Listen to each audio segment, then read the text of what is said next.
অ্যাক্সিডেন্টে সেইকোর বয়ফ্রেন্ড মারা যাওয়ার পর তার হার্ট ট্রান্সপ্ল্যান্ট করা হয় এক বিবাহিত লোকের শরীরে। আর এরপরই শুরু হয় যত গন্ডগোল।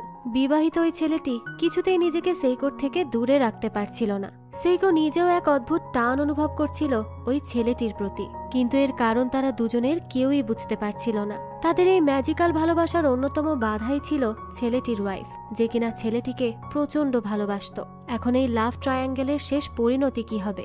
হৃদয়ের কথা মেনে ছেলেটি কি সেইকোর কাছে চলে যাবে, নাকি ফিরে আসবে তার প্রিয়তমা স্ত্রীর কাছে? সেটাই দেখব আজকের গল্প বিয়ন্ড গুডবাইতে। শুরুতেই আমরা একটা ছেলে এবং মেয়েকে বাসে বসে কোথাও যেতে দেখি। মেয়েটি ছেলেটিকে জিজ্ঞেস করে যে তারা কোথায় যাচ্ছে। ছেলেটি বলে এটা সিক্রেট, তাই বলা যাবে না। কিন্তু মেয়েটা তো অনেক জোরাজুরি করতে থাকে। তখন ছেলেটি তাকে বলে যে শুধু এটুকুই বলতে পারি যে আমরা যাচ্ছি এই পাহাড়ের অপর সাইডে, এখান থেকে অনেক দূর। এটা শুনে মেয়েটি বলে তো সেখানে এমন কি আছে? এর উত্তরে ছেলেটি জানায় যে প্রপোজ যখন করছি জায়গাটা তো একটু স্মরণীয় হওয়া চাই। মেয়েটি তো এই প্রপোজের কথা শুনে খুবই অবাক হয়ে যায়। ছেলেটি তো পর মুহূর্তেই রিয়েলাইজ করে যে সে তো সারপ্রাইজের কথাটা ভুল করে বলেই ফেলেছে। তখন মেয়েটিও খুশি হয়ে তাকে বলতে থাকে তোমার প্রপোজালের উত্তর হচ্ছে হ্যাঁ, আমি রাজি আছি। ছেলেটা তো এ কথা শুনে খুবই খুশি হয়ে যায়। সে বলে এখান থেকে উত্তর দিকে একটা অনেক সুন্দর ঘর রয়েছে, বাইরের দিক দিয়ে পুরো নীল রঙের, ছোট কিন্তু খুবই সুন্দর একটা বাড়ি। যদিও আমি এখনো কিছু ফিক্স করিনি, তবে আমার মনে হচ্ছে আমরা সেখানে গেলে অনেক মজা করতে পারবো। জায়গাটা এখনো খালি আছে। তো তারা এখানে দুজন নিজেদের বিয়ের পরবর্তী জীবন নিয়ে নানা ধরনের জল্পনা কল্পনা করতে শুরু করে দেয়। দুজন তো বেশ এক্সাইটেড ছিল। তো তারা যখন একটা এলাকা পার করে যাচ্ছিল তখনই ওই এলাকায় থাকা কয়েকজন লোক আকাশে ফায়ারওয়ার্কস করতে শুরু করে। আর এটা দেখে তো মেয়েটার বেশ ভালো লাগে, তাই সে জানালা দিয়ে এই দৃশ্য উপভোগ করতে থাকে। আর তখনই আমরা বুঝতে পারি আসলে মেয়েটি ছেলেটির প্রপোজাল একসেপ্ট করায় এখানে আতশবাজি ফুটছে। আসলে এই ছেলেটা আগে থেকেই এই প্ল্যান করে রেখেছিল যে যখনই মেয়েটি হ্যাঁ বলবে তখনই আকাশে আতশবাজি ফোটানো হবে। তো সেই সময় মেয়েটা ছেলেটাকে বলে যে আমি খুব খুশি যে তুমি আমার জীবনে এসেছো, আমি তোমাকে খুব ভালোবাসি। ছেলেটাও তখন বলে আমিও ভাগ্যবান তোমাকে পেয়েছি, আমিও তোমাকে অনেক ভালোবাসি। তো এখানে আমরা জানতে পারি এই মেয়েটির নাম সেইকো আর ছেলেটির নাম ইউসুকে। পাহাড় ঘেরা সরু রাস্তা দিয়ে তাদের বাস চলছিল। এমন সময়ে এক তুষার ঝড় আঘাত হানে, আর সেই ঝড়ের ধাক্কাতেই তাদের বাস উল্টে খাদে পড়ে যায়। পরবর্তীতে উদ্ধারকর্মীরা এসে দেখে সেইকো আর ইউসুকে বরফের মধ্যে একে অপরকে জড়িয়ে ধরে শুয়ে আছে। এই মহা বিপদের সময়ও তারা একে অপরকে ছেড়ে যায়নি। যাক, তো এরপরই দেখা যায় উদ্ধারকর্মীরা তাদেরকে কোনোভাবে সেখান থেকে উদ্ধার করে নিয়ে যায় আর তাদেরকে নিয়ে আসা হয় হাসপাতালে। কিছুক্ষণ পরেই দেখা যায় সেইকোর জ্ঞান ফিরে আসে। নার্সরা তখন তাকে কিছু বোঝানোর চেষ্টা করে, কিন্তু সেইকো হঠাৎই নিজের বেড থেকে উঠে পড়ে আর সব নার্সদের সাথে লড়াই করে সে ইউসুকের সাথে দেখা করতে যেতে চায়, কিন্তু শরীর তো তার অনুকূলে ছিল না। এদিকে ইউসুকের মৃত্যু হয় আর তার হার্ট নিয়ে অন্য এক ছেলের বডিতে ট্রান্সপ্লান্ট করানো হয়। আর ইউসুকের মৃত্যুতে সেইকো যেন একেবারেই ভেঙে পড়ে। একা একাই তার দিন কাটতে থাকে। সে আর ইউসুকে যে নীল বাড়িতে একসাথে থাকার স্বপ্ন দেখত, সেই বাড়িতে এখন সে একাই বাস করে। ইউসুকের দেয়া সেই প্রপোজাল রিংকে সে গলার চেইন হিসেবে পড়ছে এখন। এভাবেই সে ইউসুকের স্মৃতি নিয়ে তার দিন পার করতে থাকে। এরপরে একদিন সকালবেলা ব্রেকফাস্ট করতে গেলে সেইকোর মনে পড়ে যে সে তার কাজে লেট হয়ে যাচ্ছে, তাই সে দ্রুত ট্রেনে উঠে পড়ে। তো কাজে পৌঁছানোর পরই তার এক কলিগ তাকে বলে যে যেহেতু তুমি কাজে অনেক পারদর্শী, এজন্য তোমাকে কিন্তু অনেক কাজ দেয়া হবে। সেইকো বলে সমস্যা নেই, আমার এই অ্যাসাইনমেন্টের ওপর কাজ করতে ভালোই লাগে। এরপরই দেখা যায় সেইকো একটা কফি বানানোর কোম্পানিতে জব করে। দৃশ্য পাল্টে চলে আসে হাইওয়েতে। সেইকো হাওয়াইয়ে এয়ারপোর্টে ল্যান্ড করেছে। আসলে কোম্পানির কাজেই সে এখানে এসেছে। এরপরই সে হিরো নামের এক কৃষকের বাড়িতে আসে। সেইকো তাকে জিজ্ঞেস করে আপনি এখানে কোনো সমস্যা ফেস করছেন না তো? হিরো জানায় যে না, এখানে তার কোনো সমস্যাই হচ্ছে না। এরপর সে বলে তবে আমি ইউসুকের ব্যাপারে জানতে পেরেছি, জেনে খুবই দুঃখ লাগলো, আর এজন্যই তোমার সাথে দেখা করতে চেয়েছিলাম। আমি ভেবেছি হাওয়াইয়ের আবহাওয়াতে তোমার হয়তো অনেক ভালো লাগবে। আমি আমার স্ত্রীর কবরে গিয়ে কথাও বলেছিলাম, সেই বলেছিল তোমাকে এখানে ডাকতে। এরপর আমি যদিও ভেবেছিলাম যে এটা অতটা সহজ নয়, কারণ তুমি যেহেতু এখন একটা জব করো, ঘুরতে আসার আলাদা খরচপাতিও হতো, আর এজন্যই তোমাকে বলেছিলাম যে আমার কাজ সম্পর্কিত কিছু সাহায্য চাই তোমার কাছে। এখন দেখো কোম্পানির খরচেই তুমি এখানে চলে আসতে পারলে। এরপরই আমাদের কয়েক বছর আগের দৃশ্য দেখানো হয়। সেদিন সেইকো তার কোম্পানির তরফ থেকে আনা ডিল হিরোকে জানায়। সে বলে যে আপনার ক্ষেতের কফি বিনসগুলো অনেক উন্নত ধরনের, কিন্তু প্রপার ডিস্ট্রিবিউশন না থাকার কারণে পুরো দুনিয়া আপনার এই কফি থেকে বঞ্চিত হচ্ছে।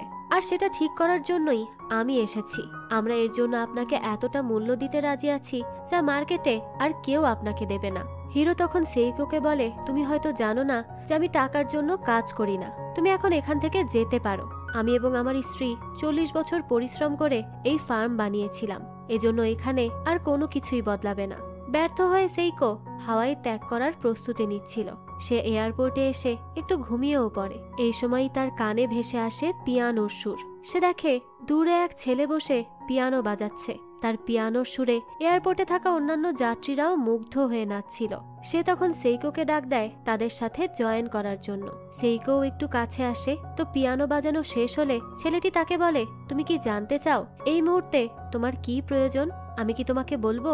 সেইকো আর ছেলেটি তখন একটা টেবিলে বসে কফি খেতে। ছেলেটি তাকে জানায় সে ইউসুকে। সে সেইকোকে বলে, আমি জানি ভেতর থেকে তোমাকে কোনো একটা জিনিস বিরক্ত করে চলেছে। কফি খেয়ে নাও। এটার মাধ্যমে হয়তো তোমার প্রবলেমের কোনো সলিউশন পাওয়া যাবে না, কিন্তু তোমার প্রবলেম সলভ করার জন্য একটা নতুন দৃষ্টিভঙ্গি তুমি অবশ্যই পাবে। তুমি জীবনে কি চাও?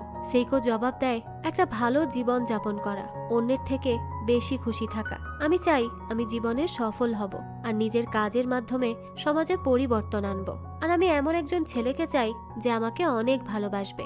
এবার তুমি বলো। ইউসুকে বলে যে আমার স্বপ্ন যে আমি যেন একজন দয়ালু মানুষ হই, কারণ এমন লোকেদের দুনিয়ার প্রয়োজন অনেক। সেইকো তখন হঠাৎ করেই ইউসুকে ধন্যবাদ জানিয়ে সেখান থেকে উঠে চলে যায়। সেইকো আবারও সেই কৃষকের কাছে আসে, আর এবার তার সাথে ইউসুকেও ছিল। সে কৃষক হিরোকে বলে, একটা জিনিস আমি আপনাকে বোঝাতে পারিনি।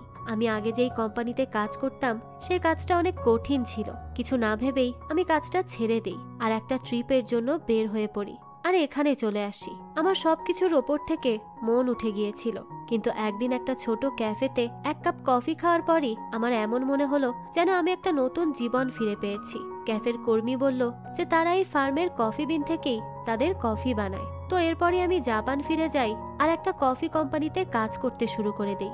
আমি এখানে শুধু এই ধন্যবাদটুকুই দিতে এসেছিলাম আপনাকে। আর আমি ব্যবসার জন্য এসব কথা বলছি না, কারণ আমিও আপনার মতো টাকার জন্য কাজ করি না। হিরো তখন সেইকোকে জিজ্ঞেস করে, তোমার সাথে থাকা এই ছেলেটিকে? ইউসুকে বলে, আমি সেই ছেলেটা যে সেইকোর বয়ফ্রেন্ড হওয়া ডিসাইড করেছে।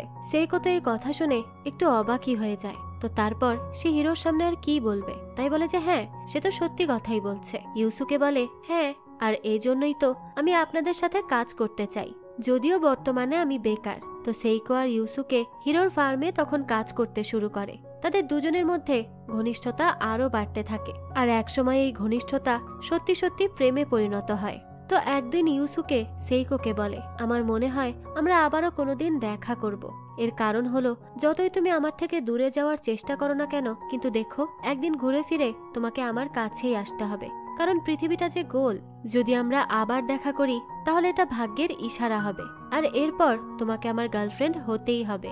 সেইকো তখন তাকে প্রমিস করে যে তাদের যদি আবারও দেখা হয় তাহলে সে ইউসুকের গার্লফ্রেন্ড হবে। ঠিক তাই হয়। সেইকো অন্য একটা শহরে নিজের কোম্পানির কাজে গিয়েছিল, আর সেখানের এক কফি শপে ইউসুকের সাথে তার আবারও দেখা হয়। ইউসুকে বলে, তোমার আমাকে করা প্রমিস মনে আছে তো? আজ কয়েক বছর পর সেইকো আবারও সেই জায়গাতেই এসেছে যেখানে ইউসুকের সাথে তার প্রথম দেখা হয়েছিল। সেইকো এয়ারপোর্টে আসে। একটা ছেলেকে তখন আমরা পিয়ানোর কাছে যেতে দেখি। সে যখন পিয়ানো বাজাতে শুরু করে সেটার সুর সেইকোর কানে গিয়ে পৌঁছায়। সেইকো তো দৌড়ে গিয়ে সেই পিয়ানোর কাছে যাওয়ার চেষ্টা করে। এরপর দেখা যায় জাপানে সেইকোর কাছে একটা চিঠি এসেছিল। সেখানে লেখা ছিল যে এই চিঠিটা পড়ছে এটা তার জন্য। নিয়ম এটাই যে আমি আপনাকে আমার নাম বলতে পারবো না। বুঝতে পারছি না আমি আমার অনুভূতিকে কিভাবে শব্দের মাধ্যমে ব্যাখ্যা করব। এজন্য আমি শুধু এটুকুই বলবো যে এই জীবন যেটা আমি পেয়েছি তার জন্য আমি অনেক কৃতজ্ঞ, আর আমি মন থেকে দোয়া করব তার জন্য যে এই চিঠিটা পড়ছে। এই দুনিয়ার সমস্ত খুশি যেন আপনি পান, আমি সেই দোয়াই করি। যদি আমি কখনো আপনার জন্য কিছু করার সুযোগ পাই তাহলে আমি আপনার সাহায্য অবশ্যই করতে চাইব। এরপরে আমরা কাজু নামের এক ছেলেকে হাসপাতালের বিছানায় শুয়ে থাকতে দেখি। সেখানে তার স্ত্রী মিকি এসে তাকে বলে, তুমি কি ফায়ারওয়ার্কস দেখতে চাও? এটা বলেই সে কাজুর বেডের পাশের জানালা খুলে দেয়। কাজু তখন বলে, কিন্তু আজকে তো কোনো স্পেশাল দিন নয়, তাহলে এই ফায়ারওয়ার্কস কিসের? মিকি বলে, তুমি কি জানো এটা কোথায় হতে পারে? কাজু বলে, হয়তো পাহাড়ের ওইদিকে হচ্ছে। মিকি তখন বলে, আমরাও ফায়ারওয়ার্কস দেখতে যাব, কিন্তু গরমকালে। এটা শুনে কাজু বলে, আমার মনে হয় না গরমকাল আসা অবধি আমি বাঁচতে পারবো। এটা শুনেই তার স্ত্রী তাকে সাহস যোগায় আর বলে যে তুমি একদম সুস্থ হয়ে যাবে দেখো, আর সামনের গরমকালে আমরা একসাথে ফায়ারওয়ার্কস দেখব। এখন বলো, সুস্থ হওয়ার পর তুমি কি কি করতে চাও? কাজু বলে, স্কাই ডাইভিং অথবা বানজি জাম্পিং। এইসব শুনে তার স্ত্রী মজা করে বলে, এর চেয়ে ভালো এখানেই পড়ে থাকো। এটাও তো বলতে পারো যে আমরা একসাথে ট্রিপে যাব। তো এরপরই দেখা যায় কাজুর সাথে দেখা করার পর কাজুর স্ত্রী মিকি গাড়িতে বসে কাঁদতে থাকে। এমন সময় সে আর কাজু আকাশে একটা হেলিকপ্টার দেখতে পায়। তো মিকি বাড়িতে চলে আসে। তখন তার ভাগ্নে তাকে জিজ্ঞেস করে, আঙ্কেল কবে আসবে? উনি বলেছিলেন উনি আমার পড়াশোনায় সাহায্য করবেন। এই বাড়িতে এমন কেউ নেই যে আমার পড়াশোনায় আমাকে সাহায্য করতে পারে। মিকির কাছে এই সময় একটা কল আসে। এই কল পাওয়ার পরই সে সোজা হাসপাতালের দিকে রওনা দেয়। সে কাজুকে গিয়ে বলে যে তোমার কিছুই হবে না, সৃষ্টিকর্তা নিজেই চান যে তুমি আরো বাঁচো। এরপর আমরা দেখি ইউসুকে আর সেইকোর যেদিন অ্যাক্সিডেন্ট হয় সেদিন সেইকো প্রাণে বেঁচে গেলেও ইউসুকে বাঁচতে পারেনি, কিন্তু তার হৃৎপিণ্ড ছিল অক্ষত। ডাক্তাররা তাই তার মৃত্যুর পর তার হৃৎপিণ্ডটা কাজুর শরীরে ট্রান্সপ্ল্যান্টের জন্য নিয়ে যায়। কাজুর হৃৎপিণ্ডে সমস্যা ছিল, যে কারণে ট্রান্সপ্ল্যান্ট ছাড়া তার বাঁচার আশা খুবই ক্ষীণ ছিল। তো ট্রান্সপ্ল্যান্টের কাজ শেষ হওয়ার পরই মিকি কাজুকে নিয়ে বাড়ি ফিরে আসে।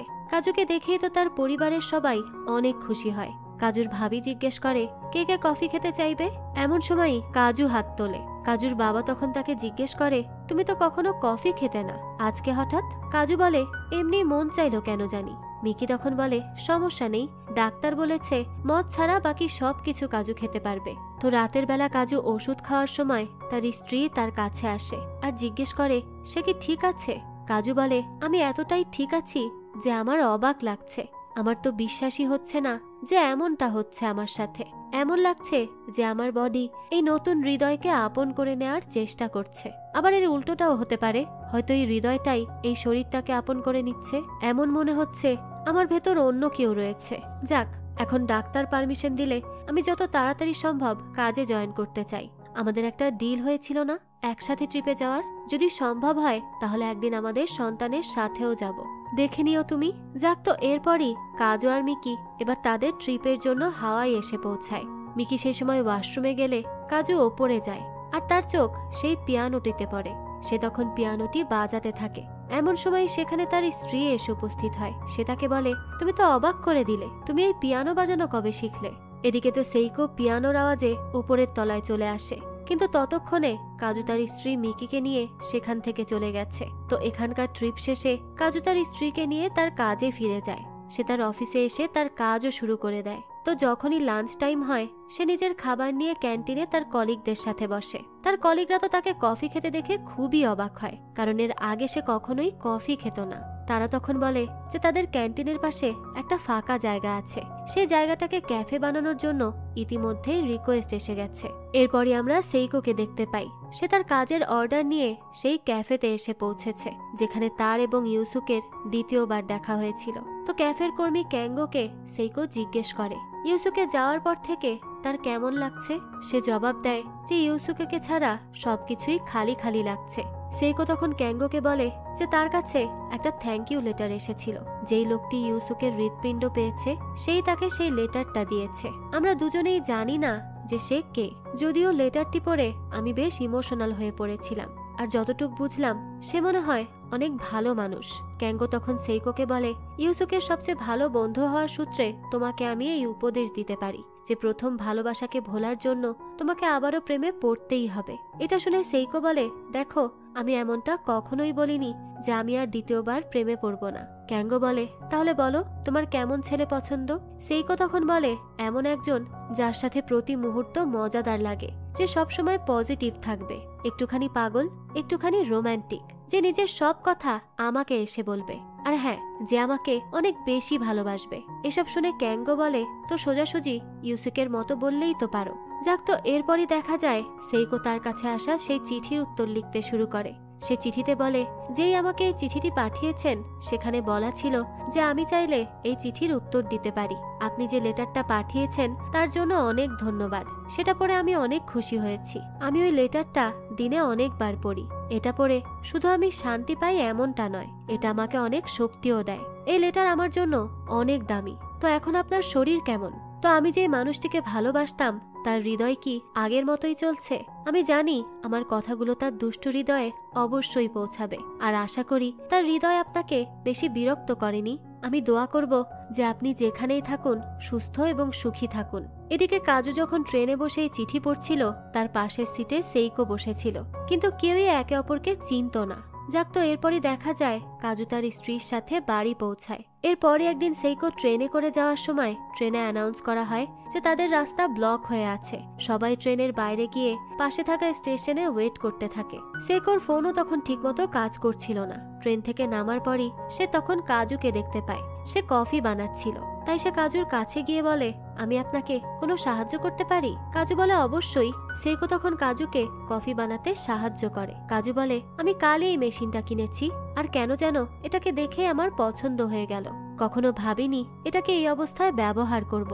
দেখুন সবাই কেমন অস্থির হয়ে উঠেছে। আমি জানি যে এক কাপ কফিতে তাদের প্রবলেম সলভ তো হবে না, কিন্তু এই এক কাপ কফি খাওয়ার পরই তারা তাদের সমস্যা সমাধান করার জন্য একটা নতুন রাস্তার সন্ধান পেয়ে যাবে। তারা সেসব জিনিসের উপর ফোকাস করতে শুরু করবে যেগুলোর উপর তারা আগে ফোকাস করতে পারছিল না। সেইকো তো কাজুর এসব কথা শুনে খুবই অবাক হয়, কারণ এই কথাগুলোই ইউসুকে তাকে তাদের প্রথম দেখার দিন বলেছিল। তো কফি ঢালার সময় কাজুর ব্রেনেও হঠাৎ কিছু জিনিস ভাষা ভাষা ভাবে আসতে থাকে, এমন সব স্মৃতি যা সে কখনো এক্সপেরিয়েন্স করেনি, কিন্তু তবুও তার মাথায় গেঁথে আছে। এরপরই আমরা দেখতে পাই কাজু কফি বানিয়ে স্টেশনের সবাইকে খাওয়াচ্ছে। স্টেশনে থাকা সবাই তো কফিটা খেয়ে খুবই পছন্দ করে। কাজু তখন সেইকোকে বলে, সাহায্য করার জন্য তোমাকে ধন্যবাদ। সেইকো বলে, এটা বলার প্রয়োজন নেই, এই নাও তোমার কফি। তো কফি খেতে খেতে কাজু সেইকোকে বলে, এই জায়গাটা অনেক সুন্দর, তাই না? কখনো ভাবিনি যে এখান থেকে এত সুন্দর একটা দৃশ্য উপভোগ করা যাবে। যদিও আমি প্রতিদিন এদিক দিয়েই যাই, কিন্তু কখনো নজরই দেইনি। সেইকো বলে, আমিও দেইনি, এখানে নামার কখনো সুযোগ হয়ে ওঠেনি। কাজু তখন বলতে থাকে, এমনটা লাগছে না যে আমরা ভাগ্যবান? ট্রেনের এখানে থামা, আমাদের নতুন কিছু শেখা, এর পাশাপাশি এই সুন্দর দৃশ্য উপভোগ করা, আমার এমনটা মনে হচ্ছে যে আমরা এর আগেও কোথাও দেখা করেছি। সেইকো তখন বলে, আমার মনে হয় না যে আমরা আগে কখনো দেখা করেছি। সেইকো তো একটু বিরক্তই হয়। কাজু তখন বলে, দেখুন আপনি রাগ করবেন না, আমার বলার কোনো অন্য মানে ছিল না। সেইকো এরপর কাজুকে ধন্যবাদ জানিয়ে সেখান থেকে চলে যেতে থাকে। কাজু বলে, একটু দাঁড়ান, আপনার সাথে কিছু কথা বলার রয়েছে। কিন্তু সেইকো সেদিকে পাত্তা না দিয়েই ট্রেনে উঠে পড়ে। এদিকে রাস্তার ব্লকও খুলে যায়। সেইকো তো তার কাজে লেট হয়ে গিয়েছিল, তাই সে তাড়াতাড়ি অফিসে পৌঁছানোর চেষ্টা করে। অফিসে পৌঁছে সে এবং তার কলিগরা বিভিন্ন কফির টেস্ট করে, আর সেখান থেকে সবচেয়ে বেস্ট কফিটা মার্কেটে পাঠানোর জন্য সিলেক্ট করে। অফিস শেষে সেইকো ক্যাঙ্গোর সাথে দেখা করে। সে ক্যাঙ্গোকে বলে যে সে এই জিনিসটা পরে রিয়েলাইজ করেছে যে কফি বানানো লোকটা যা কিছুই বলেছিল এর মধ্যে কোনো খারাপ ইঙ্গিত তো ছিল না। সে তো মোটেও জানতো না যে আমার বিরক্ত হওয়ার কারণ ছিল যে সে আমাকে যেসব কথা বলেছিল সেসব কথা ইউসুকে আমাকে এক সময় বলতো। আমি তো তাকে যাচ্ছে তাই বলছিলাম, তাকে দেখে ভালো মানুষ বলেই মনে হচ্ছিল। সে আমাকে জিজ্ঞেস করেছিল যে আমরা কি এর আগে কখনো দেখা করেছি, আর আমি তো তার মুখের উপর মানা করে দিয়েছি। এমনটাও তো হতে পারে যে সে আমার মতো কোনো একটা মেয়ের সাথে হয়তো আগে কখনো দেখা করেছে। অন্যদিকে কাজু তার বাড়িতে বসে কফি মেশিন পরিষ্কার করছিল। এমন সময় তার স্ত্রী সেখানে আসে। সে বলে, আমি তোমাকে কিছু বলতে চাই, আর তোমাকে কফি পছন্দ করতে দেখে বেশ ভালোই লাগছে। এটা ভালো যে তোমার নতুন কিছু পছন্দ হয়েছে, কিন্তু সেই সবকিছু আবার ঘৃণা করতে শুরু করো না যা তোমার আগে পছন্দ ছিল। কাজু বলে, না, এমনটা কখনোই হবে না, কারণ না আমি বদলেছি না আমার পছন্দগুলো। এদিকে রাতে ক্যাঙ্গো সেইকোকে নিয়ে তার এবং ইউসুকের করা একটা ভিডিও দেখায়। সেইকো লক্ষ্য করে যে ক্যাঙ্গো ভিডিওটা দেখতে দেখতে ইমোশনাল হয়ে পড়ছে, তাই সে তাকে বলে, ক্যাঙ্গো তুমি তোমার হাতটা একটু দাও তো। এরপরই তারা দুজন হ্যান্ডশেক করে। পরদিন সকালে দেখা যায় কাজু তার ভাগ্নে এবং আরো কতগুলো বাচ্চাকে সাথে নিয়ে আপেল বাগানে আসে। তার পরিবার তাদের আপেল বাগানে একটা ইভেন্ট আয়োজন করেছে। মিকি তখন কাজুকে বাচ্চাদের সাথে খেলতে দেখে ইমোশনাল হয়ে পড়ে। সে তাদের ইউনিভার্সিটি লাইফের কথাই মনে করে। একদিন মিকি কাজুকে ডেকে বলে, তুমি কি আমার বয়ফ্রেন্ড হবে? আমি তোমাকে বিয়ে করতে চাই, প্লিজ হ্যাঁ বলে দাও। কাজু তো এই কথা শুনে অবাক। মিকি তখন বলে, যদি তুমি চাও তাহলে এক্ষুনি আমরা বিয়ে করতে পারি। নিজেকে আটকানোর অনেক চেষ্টা করেছি, কিন্তু আর আটকাতে পারছি না। এসব শুনে কাজু বলে, কিন্তু মনে হয় না যে তুমি আমার মতো কাউকে বিয়ে করতে চাইবে। তুমি দেখো আমার ড্রেসিং সেন্স কত সিম্পল। তখন মিকি বলে, তুমি এটা নিয়ে চিন্তা করো না, আমি কখনো এটা নিয়ে কিছুই মনে করব না। কাজু তখন তাকে আরো বলে, আমি কিন্তু অনেক বোরিং। মিকি বলে, আরে তাতে কি হয়েছে, জানো সবাই আমার সেন্স অফ হিউমার অনেক পছন্দ করে। তুমি বোরিং হলেও আমি সবকিছু মজিয়ে রাখবো। কাজু তখন আরো বলে, আমি তোমার ঠিকভাবে খেয়াল রাখতে পারবো না, আমার তো অত বডিও নেই। ছেলে মানুষ হয়েও আমি কত কম খাবার খাই। মিকি এসব শুনে বলে, তুমি এটা নিয়েও চিন্তা করো না, কারণ আমি অনেক টাফ মেয়ে আর খাবারও অনেক বেশি খাই। তখন কাজু বলে, আচ্ছা ঠিক আছে, আমি জানি না তুমি এই ব্যাপারটা জানো কিনা, আমি আসলে অনেক অসুস্থ, আমার হৃদয়ের রোগ আছে। মিকি বলে, তুমি ভয় পেও না, আমার হৃদয় আছে তো, দুজনের জন্য যথেষ্ট হবে। এসব শুনে কাজু বলে, আমি জানি যে তোমার না শোনার অভ্যাস নেই, আমিও তোমাকে কিছু বলতে চাই। আমার মনেও তোমার জন্য ফিলিংস ছিল যখন তুমি মিস অ্যাপেল হয়েছিলে তখন থেকে। এই কথা শুনে তো মিকি অনেক খুশি হয়। দৃশ্য চলে আসে বর্তমানে। মিকি নিজের কাজে মন দেয়। এমন সময় পাশ থেকে এক বৃদ্ধ মহিলা এসে জিজ্ঞেস করে, তুমি কি কাজুর জন্য খুশি নাও? মিকি বলে, কেন? মহিলাটি বলে, আমি তো কাজুর জন্য অনেক খুশি, দেখো সে কত আনন্দে রয়েছে। মিকি তাকে বলে, এবার থামুন, জানি যে কাজু এখন খুশি, কিন্তু বারবার এটা বলবেন না যে অপারেশনের পর থেকে সে খুশি। এমন ভাবে বলছেন যে সে আগে কখনো খুশিই ছিল না। আপনি বলতে চাইছেন যে আমি যখন ওকে বিয়ে করি তখনও খুশি ছিল না, কারণ সে আমার জন্য ঠিক ছিল না? আপনি আমাকে ইনসাল্ট করছেন, এজন্য বারবার এমনটা বলবেন না যে ও এখন খুশি থাকতে শুরু করেছে। এমন সময় মহিলাটির স্বামী সেখানে আসে এবং সেও একই কথা বলতে থাকে যে কাজুকে এখন আগের থেকে অনেক বেশি খুশি দেখাচ্ছে। এরপরই দেখা যায় কাজু অফিসে যাওয়ার জন্য ট্রেনে ওঠে। সেদিন ট্রেনে তার কাছে এসে সেইকো ক্ষমা চায়। সে বলে, সেদিনের ব্যবহারের জন্য আমি অনেক দুঃখিত। তখন কাজুও ক্ষমা চাইতে যায়, কিন্তু সেইকো বলে, না, ভুল শুধু আমারই ছিল, তুমি কোনো ভুল করনি। ওই দিন আমি এমন ব্যবহার করেছিলাম যেটা কোনো মেয়েরই কখনো করা উচিত নয়। ওই দিন তো তুমি আমাকে কফিও খাওয়ালে, আর তার বদলে আমি তোমার সাথে উল্টো খারাপ ব্যবহার করলাম। কাজু বলতে থাকে, আচ্ছা আপনি এখানে বসুন না।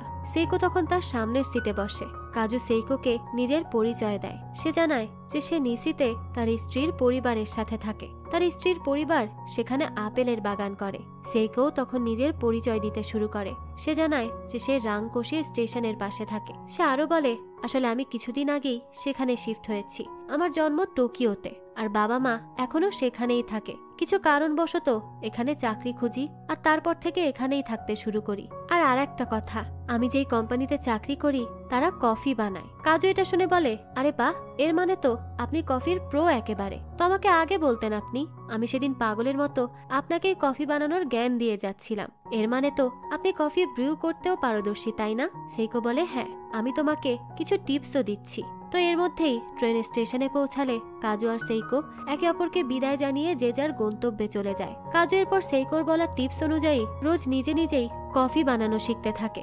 একদিন তার কফি সে তার সব কলিগদের খাওয়ায়। তার কলিগরা জানায় যে তার কফি তো অনেক ভালো খেতে। কাজুর নিজের কাছেও তার কফি অনেক মজাদার লাগে। সেদিন সন্ধ্যাবেলায় কাজুর সেইকোর সাথে আবারও দেখা হয়। সে তখন সেইকোকে বলে যে এটা কেমন কাকতালীয় না যে একদিনে দুইবার দেখা হচ্ছে। সেইকো বলে যে একই সময়ে ট্রেন যেহেতু ছাড়ছে এটা তো হওয়ারই ছিল। তো এরপর তারা একসাথে ট্রেনে বসে বাড়ি ফিরে, আর এরপর থেকে প্রায় প্রতিদিনই তারা একসাথে বসতে শুরু করে। সেইকো বলে, ইউনিভার্সিটি লাইফ কতটা আনন্দের ছিল, তাই না? কাজু বলে, হ্যাঁ, কিন্তু আজকালকার ইউনিভার্সিটি লাইফ এমন না। ফার্স্ট ইয়ার থেকেই পড়ালেখার অনেক প্রেসার চলে। আচ্ছা, এমন কি কারণ ছিল যে আপনি কফি কোম্পানিতেই জব করার সিদ্ধান্ত নিয়েছিলেন? সেইকো বলে, এটা তো একটা লম্বা কাহিনী। আমাদের কোম্পানিটা অনেক ইন্টারেস্টিং। এটা এমন সব লোকেদের গ্রুপ যাদেরকে কফি কখনো না কখনো কোনো না কোনো ওয়েতে বাঁচিয়েছে। তো এভাবেই সেইকো আর কাজুর প্রতিদিনের গল্প শুরু হয়। একদিন কিছু বাচ্চারা ট্রেনে ওঠে, আর তাদের জায়গা করে দিতে সেইকো আর কাজু পাশাপাশি বসে। তখনই এক বাচ্চা কাজুকে বলে, আপনারা দুজন কি ট্রেনে ফ্লার্ট করছেন নাকি?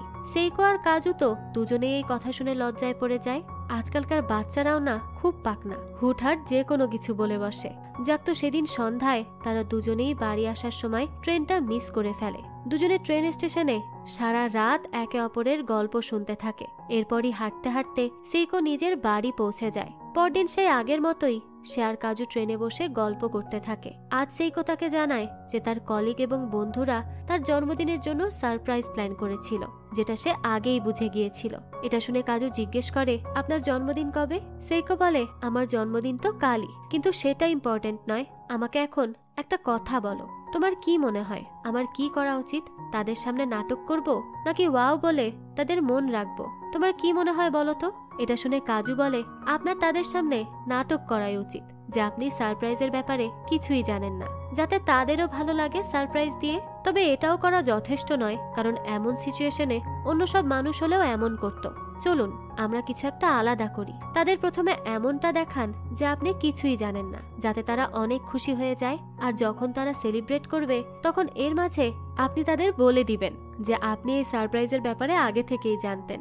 এরপর আপনি চাইলে তাদের রিটার্ন গিফটের মতো কিছু একটা দিতেও পারেন। এর মাধ্যমে ওনাদেরও এই দিনের কথা মনে থাকবে। এসব শুনে সেইকো বলে, ঠিক বলেছ, আমি এমনটাই করব। তো এরপরই কাজু বলে, আর হ্যাঁ, আপনাকে অগ্রিম জন্মদিনের শুভেচ্ছা। সেইকো তখন তাকে থামিয়ে বলে, আরে জন্মদিনের শুভেচ্ছা কে আগে দেয়? এসব করলে হবে না। যদি এখনই উইশ করে দাও তাহলে পরে কি করবে? এটা শুনে কাজু বলে, বুঝতে পেরেছি, তাহলে কালকে উইশ করে দিব। তবে আমার না কিছুটা অদ্ভুত অনুভব হচ্ছে, তবে কেমন অনুভব সেটা বোঝানো কিছুটা মুশকিল। এদিকে মিকে হঠাৎই কাজুকে অফিস থেকে ডেকে আনে তাদের ফার্ম শোতে যাওয়ার জন্য। মিকি বলে, বিশ্বাসই হচ্ছে না যে বাবা মায়ের একসাথে জ্বর চলে এসেছে, তাই আমাদেরকেই যেতে হবে। কাজু তখন জানায় যে আমি কিন্তু বেশ এক্সাইটেড ফার্ম শোতে যাওয়ার জন্য। মুখে এক্সাইটেড থাকার কথা বললেও সেদিন সেইকোর সাথে দেখা না হওয়ায় তার ঠিক ভালো লাগছিল না। অন্যদিকে সেইকোও কাজুকে ট্রেনে দেখতে না পেয়ে একা একা বসেছিল, তারও খুব একটা ভালো লাগে না। এদিকে মিকি কাজুকে বলে, আমরা কতদিন পর একসাথে কোথাও বের হয়েছি। যাক, তো এরপরই কাজু আর মিকি সেই সরু পাহাড়ি রাস্তা দিয়েই যাচ্ছিল, যেখানে শীতকালে ইউসুকে আর সেইকো বাসে করে যাচ্ছিল, যেই যাত্রায় ইউসুকে মারা যায়। তো সেই সময়ই দেখা যায় কাজুর হ্যালুসিনেশন হতে থাকে। সে হঠাৎই অস্থির অনুভব করতে থাকে, তাই সে জোরে চিৎকার করে ওঠে। মিকি তো সাথে সাথে গাড়ি থামায় আর তাকে জিজ্ঞেস করে যে সে কি ঠিক আছে। স্টেশনে বসে সেইকো তখন ট্রেনের জন্য অপেক্ষা করছিল। আজ তার জন্মদিন, কিন্তু বাকি সবাই উইশ করলেও এখনো পর্যন্ত কাজু তাকে উইশ করেনি। সেইকো তখন ট্রেনে উঠে তার এবং ইউসুকের কাটানো মুহূর্তগুলোর কথাই মনে করতে থাকে। ট্রেন থেকে নামার পরই হিরো তাকে ভিডিও কল দেয়। হিরো বলে, তোমার চেহারা দেখে মনে হচ্ছে তোমার মন একটু খারাপ। সেইকো বলে, আপনি কি করে বুঝলেন? হিরো তখন বলতে থাকে, চেহারা সবকিছুই প্রকাশ করতে পারে। আমার যখন সেসব মানুষের কথা মনে পড়ে যারা বর্তমানে দুনিয়াতে নেই, তখন আমি এটা বিশ্বাস করি যে এটা এজন্যই হয় যে তারা আমার সাথে দেখা করতে চায়। এটা এক প্রকার ইশারা যে সে আমার সাথে দেখা করতে আসতে চলেছে। আমার স্ত্রীর মৃত্যুর প্রায় 8 বছর হতে চলেছে, কিন্তু সে প্রতিদিন আমার সাথে দেখা করতে আসে। সত্যিই সে হয়তো আমার প্রেমে পাগল ছিল। তাই তোমাকে বলছি, তুমিও ইউসুকেকে মন ভরে স্মরণ করতে পারো। আরেকটা কথা, তুমি বলেছিলে যে তোমার জন্য এগিয়ে যাওয়াটা মুশকিল। এর জন্য আমি বলবো যে সবসময় মনে রাখবে যে মানুষের বৈশিষ্ট্যই হচ্ছে সামনে এগিয়ে যাওয়া। এজন্য হয়তো তোমার এখন মনে হতে পারে যে তুমি এগিয়ে যেতে পারছো না, কিন্তু জীবন চলতেই থাকে। আর এই জীবনের সাথে সাথে আমরাও। শুধু নিজের মনের কথা শোনো। হিরোয়ের পর তার ফার্মের ওখান থেকে আকাশের ছবি দেখিয়ে সেইকোকে বলে, দেখো এই হাওয়ায়ের আকাশ, এটা তোমার মুড নিশ্চয়ই ঠিক করে দিবে। দেখবে একদিন তোমার সাথে সবকিছু ভালোই হবে। এদিকে দেখা যায় কাজু হাসপাতালে ভর্তি ছিল।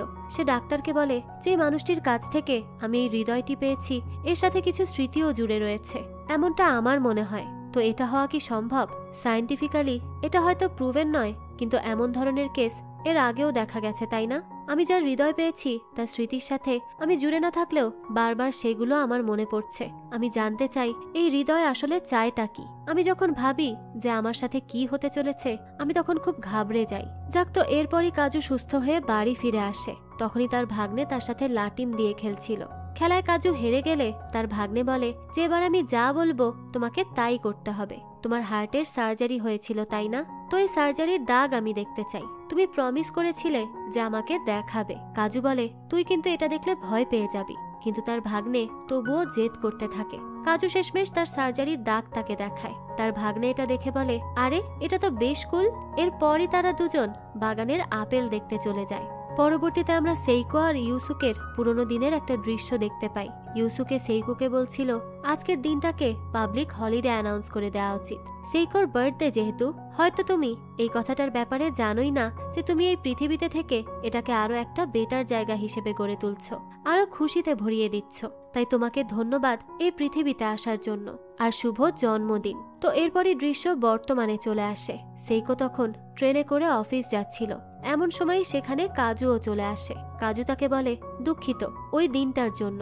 আমি আসলে আপনাকে বলেছিলাম যে আমি বার্থডে উইশ করব আপনাকে, কিন্তু পারিনি। সেইকো তখন বলে, সত্যি বলতে আমি ওই দিন তোমার সাথে দেখা করতে চেয়েছিলাম। কাজু বলে, হ্যাঁ, এজন্যই সরি বলছি। সেইকো তখন বলে, আমার তোমার সাথে দেখা করার ইচ্ছা তো ছিল, কিন্তু টেকনিক্যালি সেটা তুমি নও যার সাথে আমি দেখা করতে চাইছিলাম।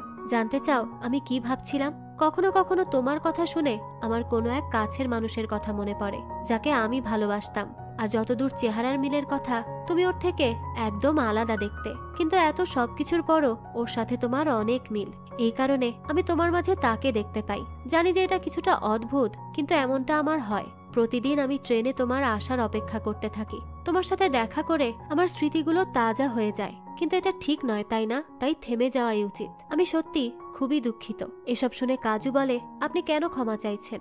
এসবের মধ্যে আপনার নিজের তো কোনো ভুল নেই। সেইকো বলে, কিন্তু ভুল তো হচ্ছে, তাই না?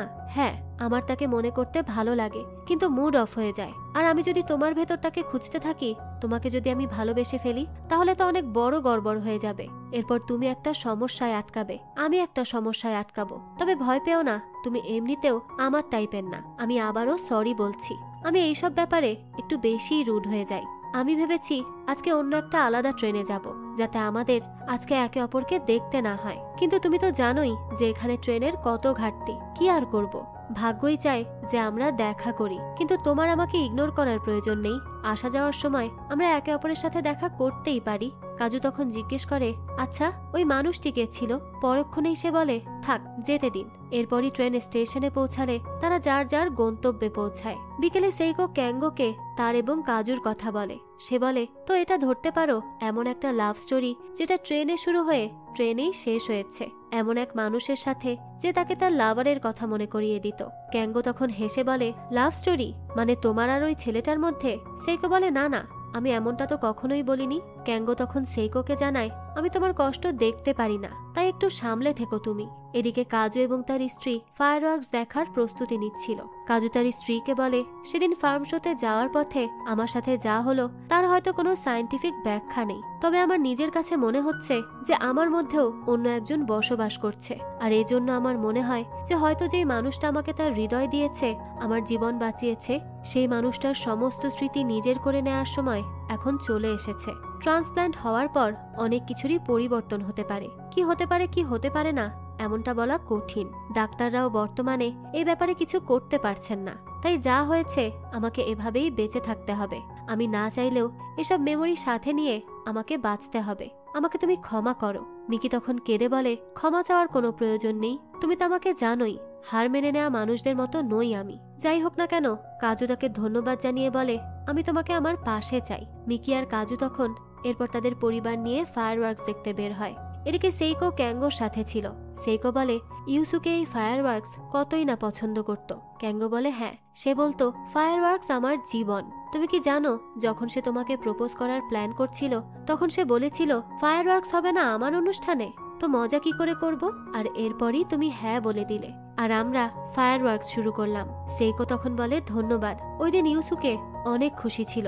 আমি শেষবারের মতো যখন তাকে দেখেছিলাম তখন সে ফায়ারওয়ার্কস দেখছিল। আমাকে এখানে ইনভাইট করার জন্য ধন্যবাদ। কেউ থাকুক আর না থাকুক, ফেস্টিভ্যাল তো আসতেই থাকবে, আর আমারও এসব বিষয়ে অভ্যস্ত হতে হবে। সেইকো ইউসুকে থাকাকালীন সময়ে ফায়ারওয়ার্কস দেখার মেমোরি তখন মনে করতে থাকে। তো এইসব শেষ হলে মিকি কাজুকে বলে যে আমি কিছু একটা ভাবছিলাম, যে যদি পরিস্থিতিটা অন্যরকম হতো, মানে যেই মানুষটার হৃদয় তোমার মধ্যে আছে সে কি তার স্ত্রী অথবা গার্লফ্রেন্ডকে খুঁজবে? যদি আমি হতাম তাহলে এমনটাই করতাম। এদিকে সেইকো অফিসে এসে দেখে তার এক কলিগ কান্না করছে। কলিগ তাকে বলে, তুমি কি আমার কান্নার কারণ জানতে চাও না? সেইকো বলে, হ্যাঁ বলুন। তার কলিগ বলে, যখনই আমি প্রেমে পড়ে যাই তখনই আমার সাথে কিছু না কিছু খারাপ হয়ে থাকে, আমার ভাগ্যটাই খারাপ। এটা শুনে সেইকো বলে, আমার কিন্তু এমনটা মনে হয় না। যখন মানুষ ভাগ্যের ব্যাপারে কথা বলে তখন তারা প্রথম থেকে নির্ধারণ হওয়া জিনিসের ব্যাপারেই কথা বলে, কিন্তু এটা সম্পূর্ণ ভুল। তোমার কি মনে হয় না আমরা আমাদের ভাগ্য নিজেরাই বানাতে পারি? তুমি নিজেই ভাবো, সকল সিদ্ধান্ত তো আমরাই নেই। সারা জীবনই আমাদের প্রতিটা মুহূর্তে নিজেদের সিদ্ধান্ত নিতে হয়, আর এই সিদ্ধান্তগুলো নেয়ার পরই আমরা আমাদের লক্ষ্যে পৌঁছাই। এজন্য আমাদের পাওয়া সব জিনিস আমরা নিজেরাই হাসিল করে থাকি। যদি কোনো ভালো কিছু হয় তবে তা আমাদের সিদ্ধান্তের জন্য, আর কিছু খারাপ হলে সেটাও আমাদেরই সিদ্ধান্তের জন্য। অন্য কারোর ভুল এখানে নেই। আমাদের এভাবেই বেঁচে থাকা উচিত, এই সব কিছু মেনে নিয়ে। এরপর সে বলে, ম্যাডোরি ম্যাম, নিজের জন্য সিদ্ধান্ত নেওয়া কখনোই অফ করবেন না, আর সবকিছুর জন্য ভাগ্যকেও দোষারোপ করবেন না, কখনোই হার মানবেন না। তাহলেই দেখবেন ভবিষ্যতে অনেক ভালো কিছু অপেক্ষা করছে। ম্যাডোরি ম্যামের তো এইসব কথা শুনে মন ভালো হয়ে যায়। এরপরই কাজের কথায় আসে তারা। সে বলে যে 2টা প্রজেক্ট এসেছে, আর সেটার জন্য তার সেইকোর সাহায্যের প্রয়োজন। সেইকো তার অফিসের তরফ থেকে এরপর একটা ইউনিভার্সিটিতে যায়, সেখানে একটা ক্যাফে খোলার কাজে। আর সেই ইউনিভার্সিটিতেই কাজ করত কাজু। সেইকো সেখানে কাজুকে দেখতে পায়, আর তাদের অফিসের স্টোর রুমে একটা পুরনো কফি রোস্টার মেশিনও দেখতে পায়। কাজু বলে যে সবাই বলেছে এটা ফেলে দিতে। সেইকো তখন বলে, না না, তুমি কি পাগল হয়ে গেছো? আমার কোম্পানিতে একজন আছেন যিনি এই মেশিনটার মেরামত করতে পারবেন। তখন কাজু বলে, আপনার এখানে আসাটা হয়তো ভাগ্যে লেখা ছিল। সেইকো বলে, এটা ভাগ্য নয়, কাকতালীয় ব্যাপার। প্রায়শই মানুষ কাকতালীয় ব্যাপারকে ভাগ্যের নাম দিয়ে দেয় যাতে এটা শুনতে একটু কুল লাগে। কাজু আর সেইকো তখন একসাথে কফি খেতে থাকে। সেইকো বলে, এই জায়গাটা অনেক ভালো, আমার পছন্দ হয়েছে। ইউনিভার্সিটিতে কফি খাওয়ার জায়গা হওয়া উচিত যেখানে মানুষ খোলাখুলি ভাবে কথা বলতে পারবে। তখন কাজু বলে, জানি না আপনার বিশ্বাস হবে না কিনা, আমি আগে কফি মোটেও পছন্দ করতাম না। কয়েক মাস আগেই আমার একটা অপারেশন হয়, যার পর থেকে আমার মধ্যে নানা ধরনের পরিবর্তন আসে, আর তার মধ্যেই একটা হলো এই কফি পছন্দ করা। আর একটা কথা, আপনার ভালোবাসার মানুষটি হয়তো অনেক ফান লাভিং ছিলেন, আমাকেও হয়তো ফান লাভিং লাগে ওই অপারেশনের পর থেকে, যার কারণে আমাকে দেখে এখন আপনার সেই মানুষটির কথা মনে পড়ে। সেইকো বলে, হ্যাঁ, সে আমাকে অনেক ভালোবাসতো, কিন্তু সে আর এই দুনিয়াতে নেই। আর হ্যাঁ, আমি তোমার ইউনিভার্সিটিতে এই প্রজেক্ট করতে ইচ্ছুক। সেইকোর অফিসের কলিগ এসে তখন সেই পুরনো কফি মেশিনটা ঠিক করার সিদ্ধান্ত নেয়। সেইকো এরপর অফিসে ফিরে আসে আর জানতে পারে যে বাইরে আবহাওয়া ভালো নয় আর তুফান আসতে চলেছে। সে তখন তার কিছু কলিগকে সিনোদা স্যার, যিনি কফি মেশিন ঠিক করতে পারেন, তার কথা জিজ্ঞেস করে। তারা জানায় যে তিনি কফি মেশিনটা নিয়ে চিন্তা করছিলেন, তাই তিনি ইউনিভার্সিটি গিয়েছেন। অন্যদিকে মিকি কাজুকে জিজ্ঞেস করে তার অফিসে সব ঠিকঠাক আছে তো। সে জানায় যে তারা তাদের বাগানের সমস্ত আপেল স্টোরে ফেরত আনছে। কাজু তখন সিসিটিভি ক্যামেরা চেক করে দেখতে পায় তাদের গেটের বাইরে সেইকো দাঁড়িয়ে আছে, তাও এই বৃষ্টির মধ্যে। তাই কাজু দৌড়ে সেইকোর কাছে যায় আর তাকে নিজের রেইনকোটটা দিয়ে অফিসের ভেতর নিয়ে আসে। কাজু তখন ড্রেস চেঞ্জ করার সময় সেইকো তার বুকে থাকা সার্জারির দাগটা দেখতে পায়। অন্যদিকে মিকি কাজুর জন্য বসেই অপেক্ষা করছিল, আর এদিকে সেইকো সিনোদা স্যারের কাছে এসে দেখে যে তিনি সেই পুরনো কফি মেশিনটা সারাচ্ছেন। যাক, তো এরপরই কাজু আর সেইকো একসাথে স্টুডেন্টদের কফি সার্ভ করতে থাকে। এরপর সেইকো ইউনিভার্সিটির লাইব্রেরিতে গিয়ে একটা বই পড়তে থাকে। কাজুও তাকে খুঁজতে খুঁজতে লাইব্রেরিতে চলে আসে। সে দেখে সেইকো বই পড়তে পড়তে সেখানেই ঘুমিয়ে পড়েছিল। তার সেই ঘুমন্ত চেহারা দেখে তার পুরনো কিছু স্মৃতি মনে ভেসে ওঠে। এরপরই সেইকো ঘুম থেকে উঠে গেলে কাজু তাকে বলে, আমার মনে একটা কথা এসেছে, এটা আমার আপনার জন্মদিনের দিনই বলা উচিত ছিল, কিন্তু এখন বলছি শুভ জন্মদিন। আমার মনে হয় আপনার জন্মদিন একটা পাবলিক হলিডে হওয়া উচিত ছিল, যে দিনটা পুরো দুনিয়া সেলিব্রেট করবে। আপনি এই দুনিয়ায় এসে এটাকে খুশিতে ভরিয়ে দিয়েছেন। আপনি সাথে থাকলে কেউ দুঃখী থাকতে পারে না, তাই ধন্যবাদ এই দুনিয়াতে আসার জন্য। সেইকো তো কাজুর মুখে এইসব কথা শুনে খুবই অবাক হয়ে যায়, কারণ এই সেম কথাই তো ইউসুকে তাকে বলতো। এরপরই আমরা দেখি ইউসুকে সমুদ্রের জলে ভাসছে। তো বেশ কিছুক্ষণ সমুদ্রে সাঁতার কেটে সে রুমে এসে সেইকোর দিকে এক দৃষ্টিতে তাকিয়ে থাকে। সেইকো তখন তাকে জিজ্ঞেস করে যে তুমি কেন আমাকে শুয়ে থাকা অবস্থায় আমার চেহারার দিকে অমন করে তাকিয়ে থাকো, কি দেখো তুমি ওভাবে? ইউসুকে তখন জবাব দেয় যে তোমাকে আসলে অনেক কিউট দেখায় এভাবে। কথায় আছে যে মানুষটা তোমাকে ঘুমন্ত অবস্থায় দেখে সে তোমাকে সব সময় ভালোবাসবে। আর তুমি কি জানো, তোমাকে ঘুমন্ত অবস্থায় সবচেয়ে বেশি সুন্দর লাগে যখন তুমি আমার হৃদয় স্পন্দন শোনো। তখন কি তুমি রিল্যাক্স হও? তো তাদের এই কথাবার্তার থেকেই দৃশ্য চলে আসে বর্তমানে, যেখানে সেইকো কাজুর ইউনিভার্সিটির লাইব্রেরিতে বসেছিল। তখনই কাজু তার কাছে আসে। সে তখন কাজুকে তার এবং ইউসুকের সেই পুরনো দিনের কথাগুলো বলে আর জিজ্ঞেস করে, আচ্ছা এসবের অর্থ কি? তুমি এখন আমাকে যাই বললে ইউসুকে আমাকে এই সবই বলতো। আমি না কিছুই বুঝতে পারছি না। ইউসুকে আমার বয়ফ্রেন্ড, যে এখন আর এই দুনিয়ায় নেই, এমনটা তো নয়। সে এতটুক কথা বলার সাথে সাথেই সিন্দা স্যার সেখানে চলে আসেন। তিনি বলেন যে তার মেশিন ঠিক করা হয়ে গেছে। এরপরই কাজুকে দেখা যায় সে ইন্টারনেট থেকে ইউসুকের অ্যাক্সিডেন্টের আর্টিকেলটা পড়ে। সেখান থেকে সে অ্যাক্সিডেন্টের লোকেশন সম্পর্কেও জানতে পারে, ঠিক সেই জায়গাটা যেখানে যাওয়ার পর কাজু হঠাৎই হ্যালুসিনেট করতে শুরু করেছিল। তখন আমরা দেখতে পাই সেইকো সেই জায়গায় গিয়েই ইউসুকের স্মরণে ফুল রেখে আসতে গেলে দেখে কাজু সেখানে আগে থেকেই বসে আছে। তো তারা দুজন সেখানে বসে কথা বলতে শুরু করে। সেইকো বলে, ইউসুকের হৃদয় আজ পর্যন্ত বেঁচে রয়েছে আর সেটা এখনো তোমার ভেতরে স্পন্দিত হচ্ছে। কাজু তখন বলে, আজ আমি যেই শ্বাস নিতে পারছি সেটা শুধু তার জন্যই। আমি সারা জীবন তার প্রতি কৃতজ্ঞ থাকব। অর্থাৎ তাদের সাথে যা কিছু হচ্ছে এই সব কিছু দেখে শুনে তাদের এটাই মনে হচ্ছে যে ইউসুকের হৃদয় কাজুর মধ্যে স্পন্দিত হচ্ছে। তো সেইকো বলে, যা কিছু হয়েছে এতে তুমি এবং তোমার পরিবারের সবাই অনেক খুশি, তাই না? কাজু বলে, হ্যাঁ। সেইকো বলে, ইউসুকে ছিলই এমন, দুনিয়াতে না থাকা সত্ত্বেও সে মানুষের মাঝে সুখ বিতরণ করছে।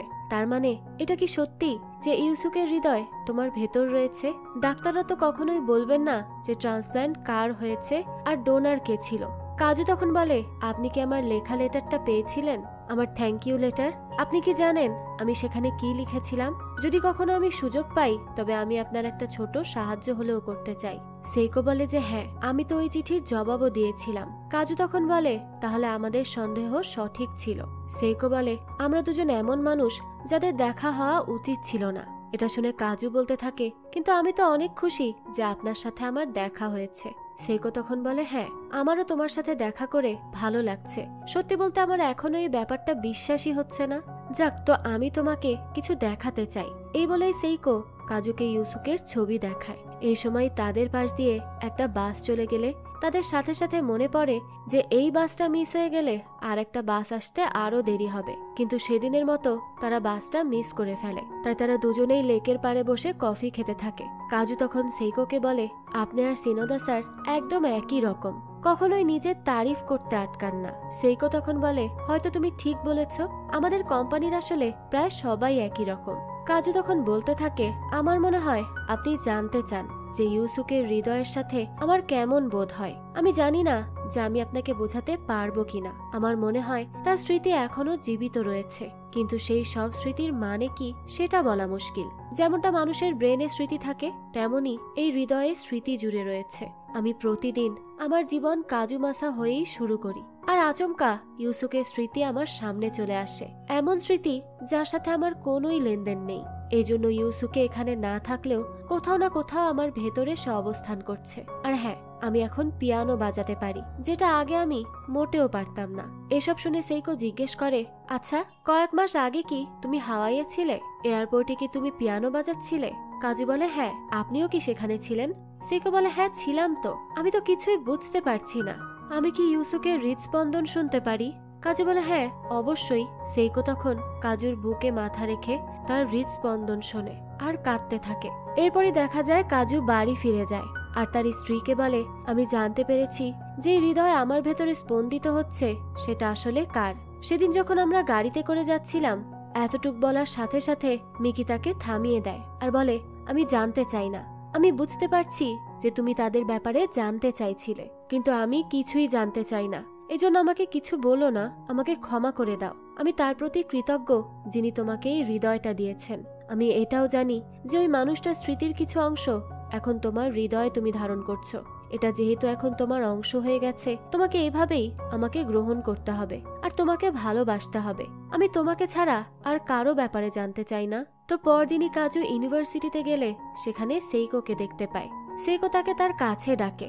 কাজু দেখে যে তারা সবাই মিলে নতুন ইউনিভার্সিটি ক্যাফের জন্য লোগো ডিসাইড করছে। তো দেখা যায় ইউনিভার্সিটির ক্যাফে চালু হয়ে যায় কিছুদিনের মধ্যেই। তো প্রথম দিনেই সেখানে প্রচুর ভিড় জমা হয়। কাজু আর সেইকো তো তাদের কাজ সেরে বিকেলে বারান্দায় বসে গল্প করছিল। আর রাতে সেইকো ক্যাঙ্গোর কাছে গিয়ে তার কাছে সবকিছু খুলে বলে। সে বলে ইউসুকের হৃদয়ে এখনো কাজুর ভেতর জীবিত আছে, তাও আবার তার স্মৃতি সহ। তোমার কি মনে হয় না এটা খুবই অদ্ভুত? কাজু অনেক ভালো মানুষ, কিন্তু ক্যাঙ্গো সেইকোকে বলে আমি তার সাথে দেখা করতে চাই না, আর আমার মতে তোমারও তার সাথে দেখা করা উচিত নয়। যদি ইউসুকের হৃদয় আর তার স্মৃতি তোমার দিকে আবারও ফিরে আসে তখন কি হবে?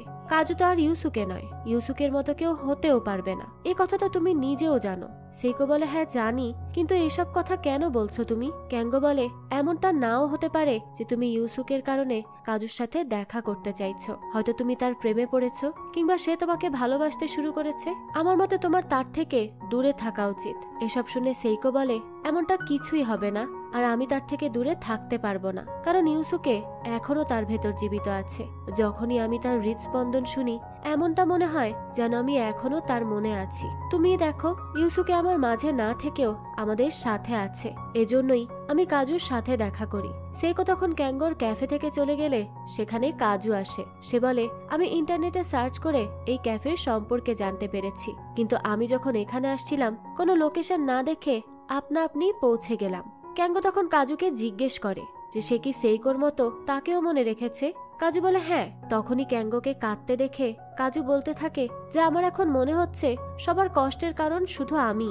এদিকে রাতে সেইকোকে ট্রেন স্টেশনে একা দেখে সে তার কাছে যায় এবং বলে যে যদি ইউসুকে এখানে থাকতো তাহলে সে এমন কি করত যাতে আপনার চেহারায় হাসি আনতে পারত।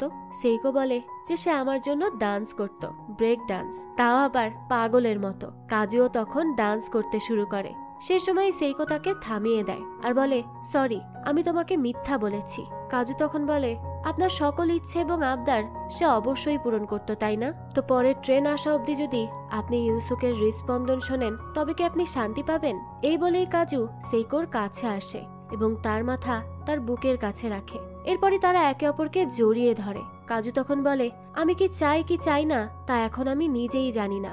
আমি আমার স্ত্রীকে অনেক বেশি ভালোবাসি, আর এই ভালোবাসা কখনো কম হবে না। কিন্তু কিছু আছে যা আমাকে সেইকোর ব্যাপারে ভাবতে জোর করে। আমি যে কোনো পরিস্থিতিতে সেইকোকে খুশি দেখতে চাই, ওর খুশির কারণ হতে চাই। আমার ভেতর অনেক কিছু চলছে, কিন্তু কিছুই বুঝতে পারছি না আমি কে আছে যে সেইকোর সাথে দেখা করতে চায়, আমি নাকি ইউসুকে? দেখা তো আমিও করতে চাই। সেইকো যখন আমার সামনে থাকে তখন আমি অনেক খুশি হই। আমি আসলে কিছুই বুঝতে পারছি না। যাক, তো এরপরই আমরা দেখি রাতের বেলা সেইকো বৃষ্টিতে ভিজতে ভিজতে একটা দোকানের ছাউনির নিচে আশ্রয় নেয়। কাজুও সেখানে পাশেই দাঁড়িয়েছিল। এই সময় ইউসুকে সেখানে আসে। সেইকোর জুতো নষ্ট হয়ে যাওয়ার ভয়ে সেইকো জুতো জোড়া খুলে ফেলে। সে বলে আমি অনেক পরিশ্রম করে এগুলো কিনেছি, তুমি কি ছাতা এনেছো? ইউসুকে বলে না, কোথাও তো পাইনি। সেইকো তখন ইউসুকের উপর খানিকটা রেগেই যায়, আর তাদের এই দুষ্টু মিষ্টি ঝগড়া দেখে কাজু হেসে ফেলে। সেইকো বলে যে তুমি যদি ছাতাই না আনো তাহলে এখানে এসেছো কেন? ইউসুকে তখন বলতে থাকে তুমি একা একা বৃষ্টিতে ভেজার চেয়ে ভালো তো আমরা দুজন একসাথে ভিজি, চলো আমরা রেইন ড্যান্স করি। ইউসুকে তখন সেইকোকে ড্যান্স করার জন্য জোর করতে থাকে।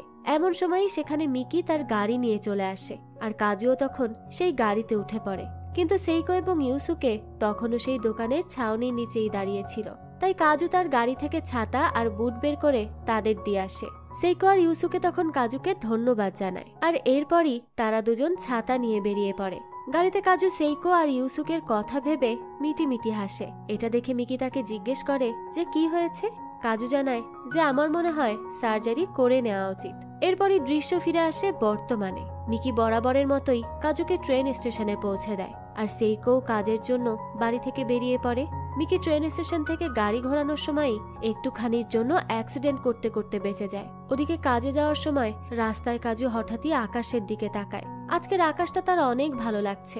সেইকো কাজুকে দেখে আকাশের দিকে তাকায়, আর এখন কাজুও সেটা লক্ষ্য করে। তো এরপরই দেখা যায় কাজু আর সেইকো হাঁটতে থাকে। কাজু তখন সেইকোকে বলে আসার জন্য ধন্যবাদ, আর সরি হঠাৎ করেই ডাকার জন্য। আমি শুধু সেই জায়গাটা দেখতে চাই যেখানে ইউসুকের শৈশব কেটেছে। সেইকো বলে হ্যাঁ অবশ্যই, আর আমিও তো এর আগে কখনো এখানে আসিনি। এরপরই কাজু বলে আমার আপনাকে কিছু বলার ছিল। আমি আজকের আগে কখনো কাজ বাঙ্ক করিনি। আমি ছুটি অনেক নিয়েছি, কারণ আমি তখন অনেক অসুস্থ থাকতাম আর প্রায়শই আমার শরীর খারাপ হতো। এ কারণে আমি স্কুল যেতে পারতাম না। আমার অনেক বন্ধু আছে যারা বাঙ্ক করে, কিন্তু সত্যি বলতে আমার এটা খুবই খারাপ লাগতো, তাই আমি কখনো ট্রাইও করিনি। এটাই আমার জীবনের প্রথম বাঙ্ক করা। এটাও এর জন্য যে ইউসুকে আমার ভেতর রয়েছে, হয়তো সেও এটাই চায়। সেইকো আর কাজু হাঁটতে হাঁটতে এরপর ইউসুকের গ্রামে পৌঁছে যায়। সেখানে এক প্যাগোডায় গিয়ে তারা দুজনে প্রার্থনা করে। আর প্রার্থনা শেষে সেইকো কাজুকে বলে যে ইউসুকে চেস্টনাটের গাছে উঠতে পছন্দ করত। সে এক প্রকার এক্সপার্ট ছিল, আর কেন জানি না ওর চেস্টনাট অনেক ভালো লাগতো। কাজু তখন একটা চেস্টনাট ট্রি খুঁজে পায়। এরপরই সে ওই গাছে ওঠার চেষ্টা করে। গাছে ওঠার পরই সে আর নামতে পারছিল না। শেষে লাফ দিয়ে ওপর থেকে নামে। সেইকো আর কাজু তো সারাদিন গ্রামের নানা জায়গায় ঘুরে বেড়ায়। এরপর একটা লোকাল রেস্টুরেন্টে গিয়ে তারা লাঞ্চ করতে বসে। ইউসুকের পছন্দের খাবার কাজু খায়, যেটা তারও অনেক ভালো লাগে। সেইকো তো তখন কাজুর ওপর খাবার নিয়ে ছোটখাটো একটা প্র্যাঙ্ক করতে চায়, কিন্তু কাজু খানিকটা ভড়কে গেলে সেইকো বলতে থাকে, তোমাকে তো যে কেউ বোকা বানাতে পারে, তুমি অনেক বেশি বোকা, একটু বেশি। অন্যদিকে আমরা মিকিকে দেখতে পাই। সে অনলাইন থেকে ইউসুকের অ্যাক্সিডেন্ট হওয়ার নিউজটা পড়ছিল। নিউজ আর্টিকেল থেকে লোকেশন বের করে সে কিছু ফুল এবং একটা আপেল নিয়ে ইউসুকের অ্যাক্সিডেন্টের জায়গায় যায় শ্রদ্ধা জানাতে। এদিকে কাজু আর সেইকো এখন যে ক্যাফেতে যাচ্ছিল, সেই ক্যাফেটা বর্তমানে ইউসুকের মা সামলায়। ইউসুকের মা ছোটবেলাতেই ওকে ছেড়ে চলে গিয়েছিল, আর সে পাশের শহরেই থাকতো। আর এজন্য ক্যাঙ্গো আর ইউসুকে প্রায়শই সেখানে যেত। ইউসুকে সবসময় বলতো যে আমার মা এখানেই থাকে, কিন্তু ও কখনো ক্যাফের ভেতর যায়নি, যদিও ইউসুকে তার মায়ের সাথে সবসময় দেখা করতে চাইতো। তো কাজু আর সেইকো ক্যাফের সামনে আসলে কাজু বলতে থাকে, আমি ভেতরে যেতে চাই। তো তারা দুজন ভেতরে আসে, একটা টেবিলে বসে। তারা সেখানে থাকা এক মহিলাকে তাদের জন্য কফি নিয়ে আসতে বলে। মহিলাটি কফি বানানোর সময়ই কাজু টেবিল থেকে উঠে একটা ছবির দিকে তাকিয়ে থাকে। আর এই ছবিটা ছিল ইউসুকে এবং তার মায়ের। ছবিতে ইউসুকে অনেক ছোট ছিল, আর তার পাশে ছিল একটা পিয়ানো। কাজু এই ছবিটা দেখার পরই সেখানে থাকা পিয়ানো কিছুক্ষণ বাজাতে থাকে। এরপরে তাড়াহুড়ো করে ক্যাফে থেকে বেরিয়ে যায়। সেইকো তখন ক্যাফের মহিলাটিকে টাকা দিয়ে কাজুর পেছন পেছন বের হয়। হাঁটতে হাঁটতে সেইকো কাজুকে বলে, এটা আমাদের শেষ লোকেশন। এটা ইউসুকের সবচেয়ে পছন্দের জায়গা ছিল, এখানে হাওয়া অনেক জোরে চলে। এই বলেই তারা দুজন সমুদ্রের তীরে চলে আসে। কাজু তখন সেইকোকে বলে, এখানে আসার পর আমি বুঝতে পারছি যে কেন ইউসুকের এই জায়গাটা এত পছন্দের ছিল। তোমাকে অনেক ধন্যবাদ আমাকে এখানে নিয়ে আসার জন্য। আমি কখনো ভাবিনি যে আমার এতটা ভালো লাগবে। সেইকো তখন কাজুকে ধন্যবাদ দেয় এখানে আসার জন্য। সে বলে, আজ এখানে আসার পর আমি ইউসুকেকে আরো ভালো করে জানতে পেরেছি। আমি সবসময় ভাবতাম যে সে কেন মানুষদের সবসময় হাসি খুশি দেখতে চাইতো, কেন সে তাদের মন মরা থাকতে দিত না, কেন সে মানুষের খুশির কারণ হতে চাইতো। এখন এসে আমি বুঝলাম যে সে এমনটা এজন্যই করত কারণ সে নিজে অনেক কষ্ট সহ্য করেছিল তার জীবনে। এমনই ছিল আমার ইউসুকে। তো চলো একটা ছবি তুলে নেই, ক্যাঙ্গোকে পাঠাতে হবে।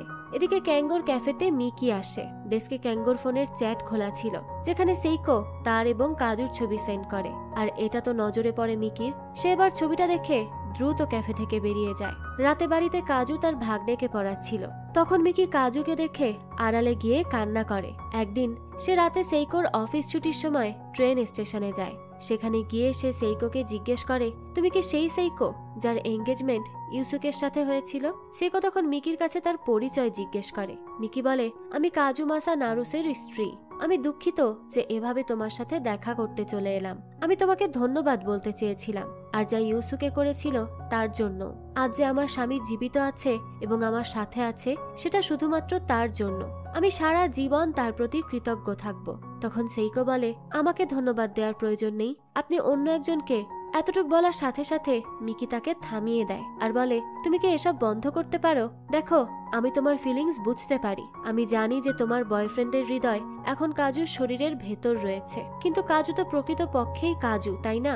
সে তো তোমার বয়ফ্রেন্ড নয়। তাই দয়া করে ওর কাছে আসার চেষ্টা করো না। এসব শুনে সেইকো জিজ্ঞেস করে, কাছে আসার চেষ্টা? আপনার কথার অর্থ কি? মিকি বলে, দেখো, আমি সব জানি। তুমি ওর জায়গায় থেকে যদি ভাবো তাহলে বুঝবে ও তোমার থেকে কেন মুখ ফেরাতে চায় না, কারণ ওর উপর তোমার দয়া রয়েছে। এখন সে পুরোপুরি ঠিক হয়েছে, তারও কিছু স্বপ্ন আছে। এখন সে তার পরিবারের সাথে বাঁচতে পারছে। দয়া করে ওর কাছ থেকে এই সবকিছু ছিনিয়ে নিও না। হ্যাঁ, এটা সত্য যে ও তোমার বয়ফ্রেন্ডের হৃদয়ের কারণে জীবিত আছে, কিন্তু এর মানে তো আর এটা না যে ও ইউসুকে হয়ে যাবে। সেইকো তখন তাকে থামতে বলে। সে এবার মিকিকে বলে, কাজু কি নিজে আপনাকে এসব কথা বলেছে যে ও আমার সাথে এজন্য রয়েছে যে তার প্রতি আমার মায়া হয়? সে কি নিজে আপনাকে এসব বলেছে? মিকি বলে না। সেইকো তখন বলে, কাজু মাসার সাথে আমার অমন সম্পর্ক নেই যেটা আপনি ভাবছেন, আর না আমি তার জন্য অমনটা ফিল করি, আর সেও এমনটা ফিল করে না। যদি বিশ্বাস না হয় তাহলে আপনি নিজে গিয়ে তাকে জিজ্ঞেস করতে পারেন। আর হ্যাঁ, আপনি বলেছিলেন যে আপনি আমার ফিলিংস বুঝতে পারেন, কিন্তু আমার মনে হয় না যে আপনি কিছু জানেন। না বুঝে শুনে কিছুই বলবেন না। আপনার ভালোবাসা বেঁচে তো রয়েছে, যা আপনার জন্য সবচেয়ে বেশি জরুরি। আপনার ভাগ্য ভালো যে সে বেঁচে রয়েছে। তাহলে আপনি কিভাবে বলতে পারেন যে আপনি আমার অবস্থা বুঝতে পারেন? আমি থামবো না, আমি তার সাথে দেখা করব। তার ভেতর আমার ইউসুকের হৃদয় রয়েছে যে আমাকে বারবার মনে করে ডাকতে থাকে। আর আপনি চান যে আমি তার সাথে দেখা না করি? আপনি যদি আমার জায়গায় থাকতেন তবে কি করতেন? সেদিন যদি ইউসুকের বদলে কাজু মারা যেত আর তার হৃদয় ইউসুকের ভেতর থাকতো, তখন কি আপনি একই কথা বলতে পারতেন? মিকি তখন কাঁদতে থাকে। সে বলে, আমার সাথেই কেন সবসময় এমনটা হয়? এটা যদি কোনো একটা নর্মাল অ্যাফেয়ার হতো তাহলেই বেটার হতো। সেইকো তখন মিকিকে সান্ত্বনা দিতে চাইলে মিকি তার হাত সরিয়ে নেয়। পরদিন সকালেই অফিস যাওয়ার সময় হঠাৎই কাজুর বুক ব্যথা করতে শুরু করে। কাজু সাথে সাথেই ডাক্তারের কাছে গিয়ে বলে, যা আছে আমাকে সত্যি সত্যি সব বলুন, আমার কাছে কতটুকু সময় রয়েছে? অন্যদিকে সেইকো বাড়ি আসার সময় হঠাৎই হোঁচট খেয়ে পড়ে যায়। এই সময় কাজু তার কাছে আসে।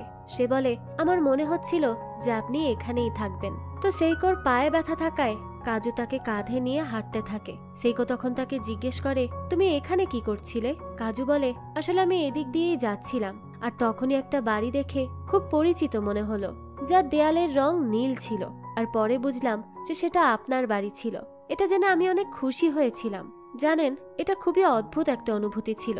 আর এই যে এইভাবে কাউকে কাঁধে ওঠানোটা, এটা আমার জন্য প্রথমবার। এর আগে কখনোই আমি কাউকে উঠাইনি, এমনকি মিকিকেও না। ইউসুকে তো এটাতে অভ্যস্ত ছিল, তাই না? তো এসব কথা বলতে বলতেই সেইকো কাজুর কাঁধেই শুয়ে পড়ে। কাজু তখন বাড়ির ভেতরে সেইকোকে নিয়ে আসে। সেইকো তখন হঠাৎই কাজুকে কাছে টেনে নিয়ে কিস করে। তো সেই রাতেই কাজু যখন তার বাড়ি ফিরে আসছিল, সেই সময় সে লক্ষ্য করে কয়েক মাস আগে বৃষ্টি ভেজা সেই রাতে যখন ইউসুকে আর সেইকো দোকানে দাঁড়িয়েছিল, তখন সেই তাদের ছাতা আর বুট দিয়েছিল। এই কথাটা তার আজ স্পষ্টভাবে মনে পড়ে যায়।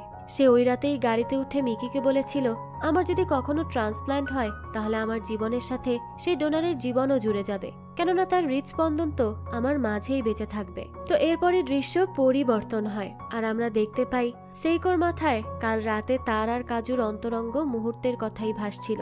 জগিং করার সময় আনমনে থাকা অবস্থায় সে একটা ইলেকট্রিক পোলের সাথে ধাক্কা খেয়ে সাথে সাথেই নিচে পড়ে যায়। এদিকে কাজু তার বাড়ির বারান্দায় বসেছিল।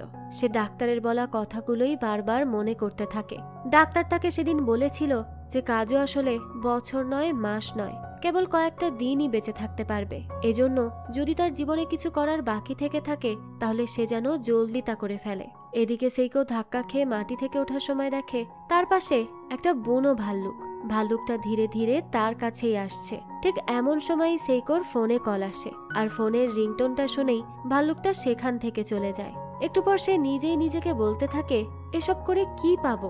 অনেক খারাপ আমি। আসলে কাজুর সাথে যা হয়েছে সে সেটা নিয়েই চিন্তা করছিল, কারণ অলরেডি তার জীবনে তার স্ত্রী রয়েছে।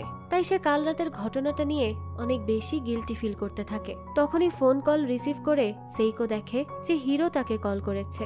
সেইকো তখন হিরোকে বলে, কি ভালো টাইমিং আপনার কল করার, আপনি আমার গার্ডিয়ান এঞ্জেল নন তো? আসলে সে ফোন করার সাথে সাথেই তো ওই ভাল্লুকটা চলে গেছে, এজন্যই সে তাকে এই কথা বলছিল।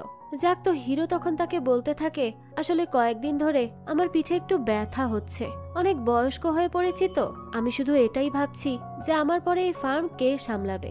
এজন্যই ভাবলাম তোমার সাথে কথা বলি। তো হিরোর সাথে কথা বলার মাঝেই সেইকোর সামনে দিয়ে একটা অ্যাম্বুলেন্স যেতে থাকে। এদিকে সকালে অফিসে যাওয়ার সময় কাজু নিউজে সেইকোকে দেখে। কাল রাতে তার বাড়ির সামনে দিয়ে যেই ভাল্লুকটা গিয়েছিল সেটাকে খুঁজতে অ্যানিমেল রেস্কিউয়ের টিম তার ওখানে গিয়েছিল। এই একই নিউজ সেইকোর বাকি সব কলিগ, এমনকি মিকির পরিবারের সবাই দেখছিল। অন্যদিকে ট্রেন স্টেশনে বসে থাকার সময় কাজুর সাথে সেইকোর দেখা হয়। কাজু তাকে জিজ্ঞেস করে, আপনি ঠিক আছেন তো? আমার আসলে অনেক চিন্তা হচ্ছিল। সেইকো তখন বলে, ওই ভাল্লুকের জন্য? কাজু বলে, না না, ওই ভাল্লুকের জন্য আমি কেন চিন্তা করব? এটা শুনে সেইকো বলে, আমি তো হাফ ছেড়ে বাঁচলাম।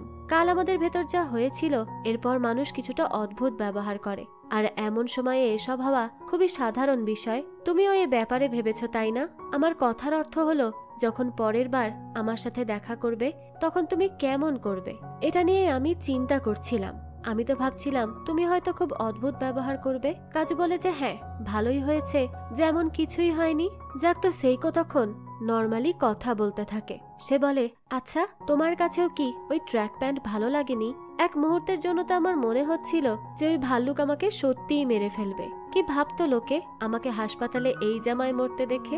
ভাবতো সারা জীবন আমি কত জুতা জামা কাপড়ে টাকা ব্যয় করেছি, আর মরার সময় এই অসুন্দর জামা পরেই মরতে হলো। তো এইসব বলে সে একটু মজা নিতে থাকে। এরপরই সে বলতে থাকে, আমার মনে হয় আমরা নিশ্চয়ই এর আগে কোথাও দেখা করেছিলাম। কাজু বলে, আমারও তাই মনে হয়। আমি খুব অবাক হয়েছিলাম সেই রেইন বুটসগুলো দেখে। সেইকো তখন বলে, চলো মেনে নিলাম যেটা ভাগ্যের খেল। এই ভাগ্য আমাদের কোথায় নিয়ে যাচ্ছে সেটা এখন পর্যন্ত রহস্য। আমি এই সিদ্ধান্ত নিয়েছি যে আমি তোমার সাথে আর দেখা করব না। আমার মনে হয় না এই সম্পর্কটা এগিয়ে যেতে পারবে। সত্যি বলতে আমি আমাদের দুজনের ব্যাপারে কনফিউজড হয়ে গিয়েছি। এই পৃথিবীতে যদি কাউকে সবচেয়ে বেশি ভালোবেসে থাকি তবে তাই ইউসুকে ছিল। আমি তাকে এখনো ভালোবাসি, সে আমার সাথে রয়েছে। ইউসুকে বর্তমানে না থাকলেও সে তোমার মধ্যে জীবিত রয়েছে, আর শুধু জীবিত আছে এই নয়, তার স্মৃতিগুলোও জীবিত রয়েছে। আমি এই ব্যাপারটা জেনে অনেক খুশি।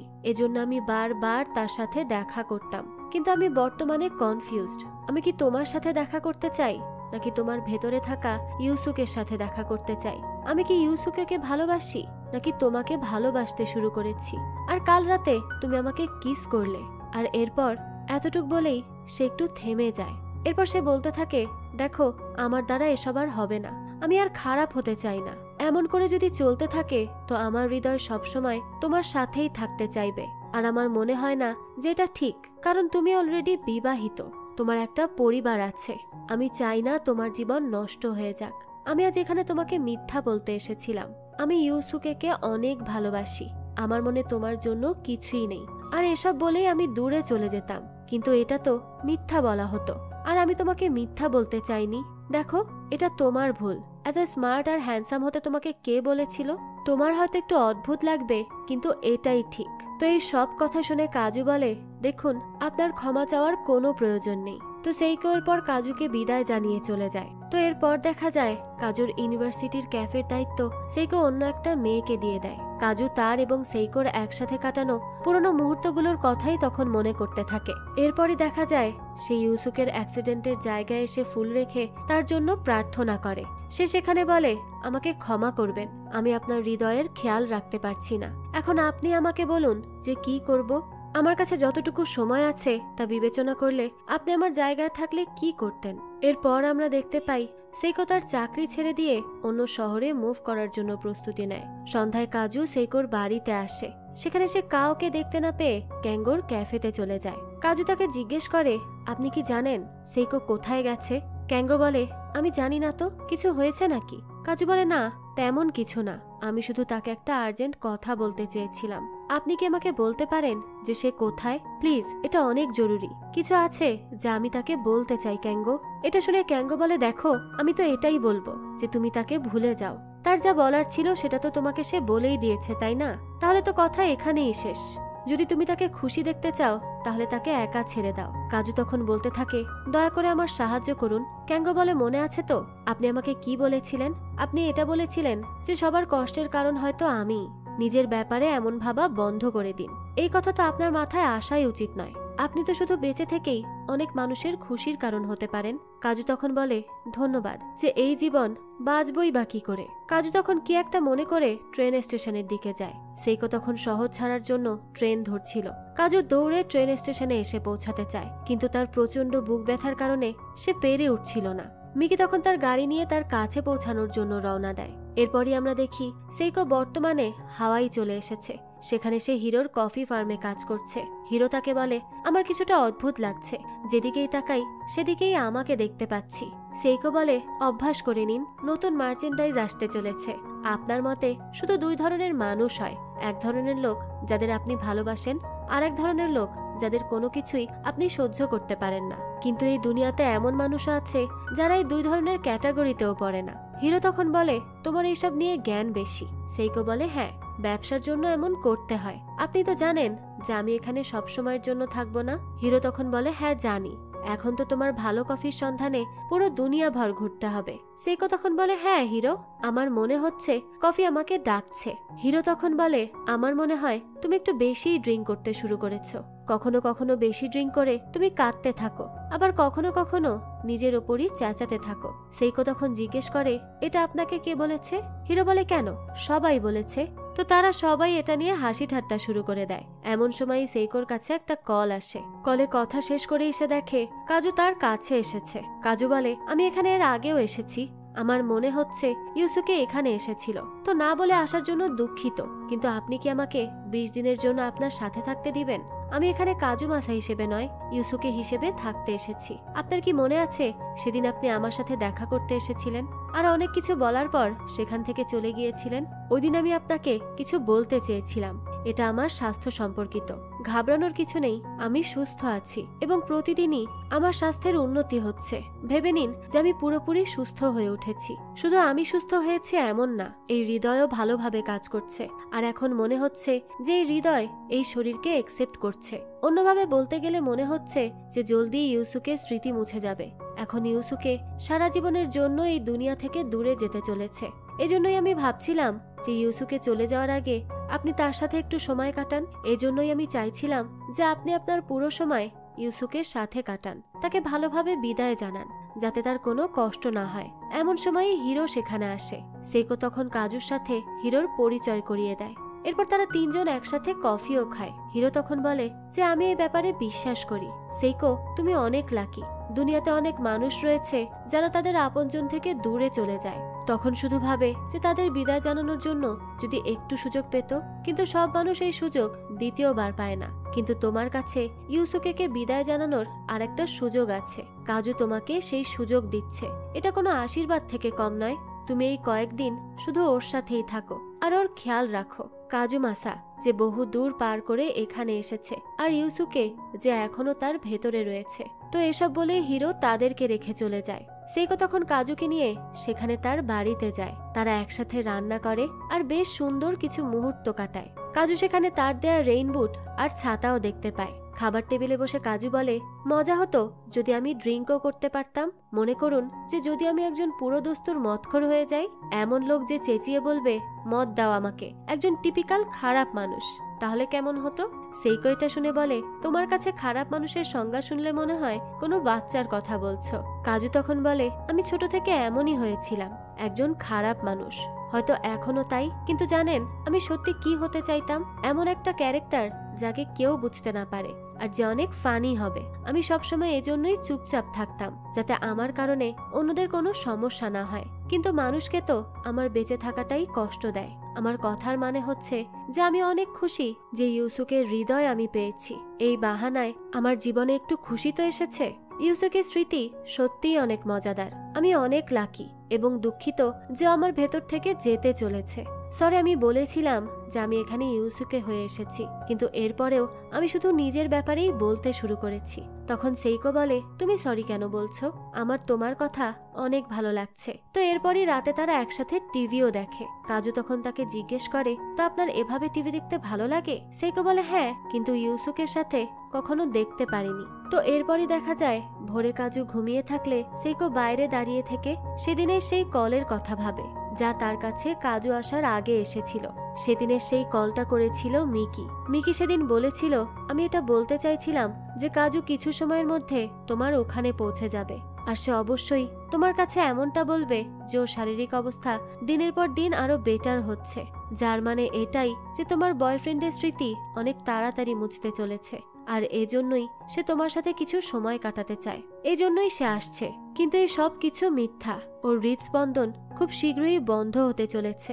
এমনটা জেনে রাখো যে ওর কাছে খুব কম সময় আছে। সময়ের সাথে সাথে ও আরো দুর্বল হয়ে পড়বে। আর এসব জানার পরেও ওর শেষ মুহূর্তটুকু তোমার সাথেই কাটাতে চায়। ও নিজেকে যাওয়ার থেকে কোনোভাবে আটকাতেই পারেনি। ও তোমার সাথে দেখা করার জন্য এতটাই মরিয়া হয়ে পড়েছিল যেন বাকি কোনো কিছুই তার জন্য কোনো মানে রাখে না। সে নিজেই আমাকে এই সব কিছু বলেছে জানো। এসব শুনে সেইকো তাকে জিজ্ঞেস করে, কিন্তু তুমি তাকে এখানে কেন আসতে দিলে? মিকি বলে, কারণ আমি তাকে অনেক ভালোবাসি। ওর জন্য আমার এই যে ভালোবাসা, এটা সাধারণ কোনো ভালোবাসা নয়। আর এই জন্যই আমি তাকে যেতে দিয়েছি। ও যেভাবে ভালো থাকবে আমি ওকে সেভাবেই ভালো রাখতে চাই। এই জন্যই আমার হাজার কষ্ট হলেও আমি ওকে তোমার কাছে যেতে দিয়েছি। কিন্তু তুমি কি জানো আমি কেন তোমাকে এখন এইসব বলছি? কারণ আমি চাইছিলাম যাতে তুমিও আমার কষ্টটা বুঝতে পারো। আমি চাই যাতে তুমি তার এই মিথ্যায় তার সাথে থাকো, যেই মিথ্যার উপর বর্তমানে তার জীবন টিকে রয়েছে। আর শুধু এটাই নয়, আমি চাই তুমিও ওই কষ্টের ভার উঠাও। আমি পুরোপুরিভাবে বিশ্বাস করি যে ও সত্যিই ঠিক হয়ে যাওয়ার নাটক করবে, কিন্তু সেটারও একটা লিমিট আছে। অনেক কিছু আছে যেটা সে করতে পারবে না, তার শরীর হয়তো সায় দিবে না, কিন্তু তারপরও সে যদি তা করে তাহলে তার মৃত্যু এই মুহূর্তেই হতে পারে। আর আমি এমনটা হতে দিতে পারি না। তাই তুমি প্লিজ তাকে ড্রিঙ্ক করতে দিও না, তাকে ভারী জিনিস উঠাতে দিও না, আর অবশ্যই তাকে দৌড়াতে দিও না। আর একটা জিনিস, তার সাথে প্লিজ কোনো শারীরিক সম্পর্ক করতে যেও না, এতে ওর জীবন হুমকির মুখে পড়তে পারে। শুধু এটুকুই তোমাকে বলার ছিল, তুমি দয়া করে ওর খেয়াল রেখো। বুঝুন, একটা মানুষ ঠিক কতটা ভালোবাসলে এভাবে তার ভালোবাসার মানুষকে অন্যের কাছে ছেড়ে দিতে পারে। যাক, এরপরই দৃশ্য পরিবর্তন হয়। কাজু সকালবেলা ঘুম থেকে ওঠে, আর তখন সে সেইকোকে একা একা দাঁড়িয়ে থাকতে দেখতে পায়। কিন্তু কি একটা ভেবে যেন সে তার আর কাছে যায় না। তো এরপর সেদিন তারা সবাই মিলে ছোট একটা পার্টি সেলিব্রেট করে। এর মধ্যেই রাত হয়ে যায়। তখন তারা দুজন পাশাপাশি বসেছিল। কি একটা ভেবেই কাজু তার থেকে একটু দূরে গিয়ে বসে, আর এটা সেইকোও খেয়াল করে। তাই সে তাকে জিজ্ঞেস করে, তুমি ঠিক আছো তো? কাজু তখন ইশারায় তাকে বলে তার বুকে মাথা রেখে তার হৃদস্পন্দন শুনতে। সেইকো তখন তার বুকে মাথা রেখে হৃদস্পন্দন শুনতে থাকে। কাজু তখন তাকে বলে, তুমি শুনতে পাচ্ছ? এটা ইউসুকের হৃদয়ের আওয়াজ। এরপর সে আবার বলতে থাকে, দেখো আমাদেরকে লেটার টি এর মতো লাগছে। সেইকো তখন কাজুকে গুড নাইট বলে তার কোলেই ঘুমিয়ে পড়ে। আসলে ইউসুকের হৃদয়ের স্পন্দন তাকে শান্ত করে, আর সেই কারণেই সব দুশ্চিন্তা ভুলে সে সেখানেই ঘুমিয়ে পড়ে। পরদিন সকালেই তারা এয়ারপোর্টে যায়। সেইকো তখন কাজুকে বলে, একটা কথা এখনো বুঝতে পারলাম না। যখন প্রথমবার আমি ইউসুকের সাথে এয়ারপোর্টে দেখা করেছিলাম তখন সে একটা সং প্লে করেছিল, ওয়ান্ট ইউ ব্যাক, এই গানটা। কিন্তু এই গানের আগে সে একটা অদ্ভুত সুর প্লে করেছিল, সেই সুরটা মনেও নেই আমার। তো তখনই কাজু আর সেইকো সেই পিয়ানোর কাছে পৌঁছায়। কাজু বলে, ইউসুকে মানে আমি আপনাকে প্রথম এই জায়গায় দেখেছিলাম। ওই দিন আপনি হয়তো কিছু সমস্যায় পড়েছিলেন, মনে হচ্ছিল যেন আপনার কিছু অসম্পূর্ণ রয়ে গেছে। আপনি সেদিন অনেক কান্না করছিলেন। আমার সেদিন মনে হচ্ছিল আমার আপনার জন্য কিছু করা উচিত, আর তখনই আমার সামনে পিয়ানো ছিল। তাই ভাবলাম কিছু করা যাক। তখনই আমি আপনাকে খুশি করতে চেয়েছিলাম, এ কারণেই পিয়ানো বাজাচ্ছিলাম। কারণ পরিস্থিতি যতটাই খারাপ হোক না কেন, জীবন সবাইকে খুশি থাকার একটা সুযোগ করে দেয়। আর আমি আপনার কাছে এই কথাটাই পৌঁছাতে চেয়েছিলাম। এজন্য দেখুন, আমি এই পিয়ানোর সুরের মাধ্যমে আপনাকে যা বলতে চেয়েছিলাম সেটা একটা শব্দ ছিল। এই বলেই কাজু আবারও সেই পিয়ানো বাজাতে থাকে। ওই পিয়ানোর টোন স্মাইল ওয়ার্ডটা বোঝাচ্ছিল। তো কাজু বলে, আপনি সবসময় স্মাইল করতে থাকবেন, আপনাকে মনমরা হলে ভালো লাগে না। তো কাজু এরপর ইউসুকের বাজানো সেদিনের সেই টোনের মতো করেই এয়ারপোর্টে পিয়ানো বাজাতে থাকে। তাকে দেখে তো সেইকোর ইউসুকের কথা মনে পড়ে যায়। সে তখন সাথে সাথে কাঁদতে শুরু করে, কিন্তু এরপরই সে নিজেকে সামলে নেয় আর কাজুর সাথে হ্যান্ডশেক করে বলে, তোমাকে এখানে আসার জন্য অনেক ধন্যবাদ। সত্যি বলতে আমি অনেক ভাগ্যবান যে আমার তোমার সাথে দেখা হয়েছে। তুমিও সবসময় অনেক খুশি থাকবে, আমি এটাই প্রে করছি। কাজু বলে, হ্যাঁ, আর আপনিও। তো তারা শেষবারের মতো একে অপরকে জড়িয়ে ধরে। এরপরই কাজু প্লেনে করে হাওয়াই থেকে জাপানে চলে যায়, আর সেইকো এয়ারপোর্ট থেকে তার বাড়ির দিকে। এর মধ্যেই শীতকাল চলে আসে। কাজুর বাড়িতে মিকি আপেলের বাগানে কাজ করছিল। এমন সময় সেখানে কাজু আসে। কাজুকে দেখেই তো সে খুব কাঁদতে থাকে। সে দৌড়ে কাজুর কাছে যায়। তখনই কাজুও তাকে জড়িয়ে ধরে। মিকি বলে, তুমি এসেছো? কাজু উত্তর দেয়, আসতেই হলো। তো এর মধ্যেই শীতকাল শেষ হয়ে যায়। বসন্তের এক সকালে কাজু হুইল চেয়ারে তার আপেলের বাগানে বসেছিল। আগের থেকে তার চেহারা এখন অনেক খারাপ হয়ে গিয়েছিল, সে অনেক শুকিয়ে গেছে। তো এখানে বসে থাকতে থাকতে হঠাৎই সে জ্ঞান হারিয়ে ফেলে। এদিকে সেইকো হাওয়াইয়ে তার কফির ফার্মে কাজ করছিল। এমন সময়ই কাজ করতে করতে তার নজর পড়ে রংধনুর দিকে। এরপরই সে কি মনে করে জাপানে ফেরত আসে আর ক্যাঙ্গোর ক্যাফেতে চলে যায়। সেইকো তখন ক্যাঙ্গোকে বলে, জানি না তোমার কেমন লাগবে এই কথাটা শুনতে, তবে আমি বলছি যে এর পরের বার থেকে আমরা কারো সাথে খুব বেশি অ্যাটাচ হব না, কারণ তারা দূরে চলে গেলে আমাদেরকেই কষ্ট পেতে হয়। ক্যাঙ্গো বলে হ্যাঁ ঠিক বলেছ, আমরা এমনই করব, কারো সাথে কখনোই আর বেশি ক্লোজ হব না। তো ক্যাঙ্গো এই বলেই ইউসুকের লাগানো গাছটায় পানি দিতে যায়। সেইকো তখন গাছটার কাছে গিয়ে লক্ষ্য করে গাছে তো কফির বিন ধরেছে। সে তো এটা দেখে অবাক হয়ে যায় আর ক্যাঙ্গোর দিকে তাকায়। ইউসুকে যখন ক্যাঙ্গোর ক্যাফেতে প্রথমেই গাছ লাগিয়েছিল তখনই ক্যাঙ্গো বলেছিল যে জাপানের এই আবহাওয়ায় এই গাছ টিকবে না, কিন্তু ইউসুকে তবুও এই গাছ ক্যাফের ভেতর লাগিয়েছিল, কারণ তার বিশ্বাস ছিল এই গাছ যেভাবেই হোক এই আবহাওয়ায় টিকে থাকতে পারবে আর একদিন এই গাছে কফি বিনও ধরবে। আর তার সেই বিশ্বাসই আজ সত্যি প্রমাণ হয়েছে। এটা দেখে তো তারা দুজন বেশ অবাক হয়ে যায়। এরপরই সেইকো তার পুরনো সেই কর্মস্থল কফির কোম্পানিতে যায়। সেখানে গিয়ে সে তার পুরনো কলিগদের সাথে দেখা করে। তার বস তো তাকে দেখে খুবই খুশি হয়। সেইকো দেখে তার বস বর্তমানে প্রেগনেন্ট। তখনই তার বস তার সাথে মজা করে বলে আসলে তোমার থেকে দূরে থাকার কষ্টে ওজন বেড়ে গেছে।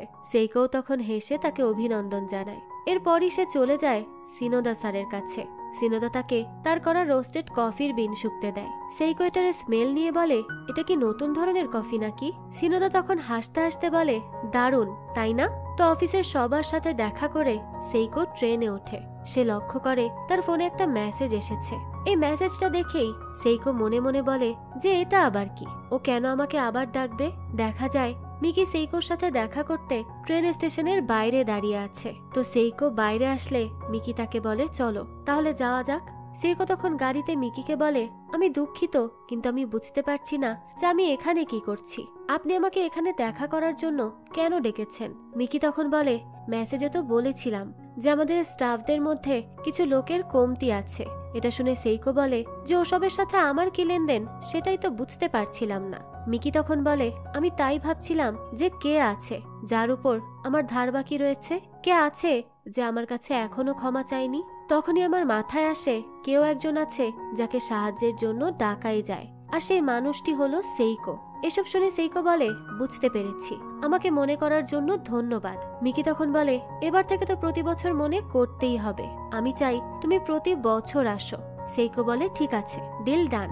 অর্থাৎ তাদের এই কথার মাধ্যমে আমরা বুঝতে পারি যে কাজু এখন আর এই দুনিয়াতে নেই, আর প্রত্যেক বছর কাজুর ডেথ অ্যানিভার্সারিতে তাদেরকে মিট করতেই হবে। আর এভাবেই তারা তাদের ভালোবাসার মানুষ কাজু এবং ইউসুকেকে একসাথে স্মরণ করবে। তো এই দৃশ্যের সাথেই আজকের এই সুন্দর গল্পটার এখানেই সমাপ্তি ঘটে। তো এই তো ছিল আজকের গল্প। এই গল্পটা আপনাদের কাছে কেমন লেগেছে সেটা অবশ্যই আমাদেরকে কমেন্ট করে জানাবেন। যদি এতটুকুও ভালো লেগে থাকে তাহলে একটি লাইক দিয়ে যাবেন। আর হ্যাঁ, আমাদের এই চ্যানেলে কিন্তু প্রতিনিয়তই নতুন নতুন ভিডিও আপলোড করা হয়। সেই সব ভিডিওর আপডেট পেতে আমাদের চ্যানেলটিকে সাবস্ক্রাইব করে বেল আইকনে অল দিয়ে রাখতে কিন্তু ভুলবেন না। আরেকটা কথা, আপনার আমার মতো মুভি লাভারদের জন্য আমরা নিয়ে এসেছি সুলভ মূল্যে নেটফ্লিক্সের সাবস্ক্রিপশন, যেটি পেয়ে যাবেন আমাদের ফেসবুক পেজ এইচবি শপে। পেজের লিংক ডিসক্রিপশন বক্সেই দেয়া আছে। আজকে তাহলে এই পর্যন্তই, আবারও হাজির হব নতুন কোনো ভিডিও নিয়ে। সেই পর্যন্ত সবাই ভালো থাকবেন আর আমাদের চ্যানেলের সাথেই থাকবেন। ধন্যবাদ।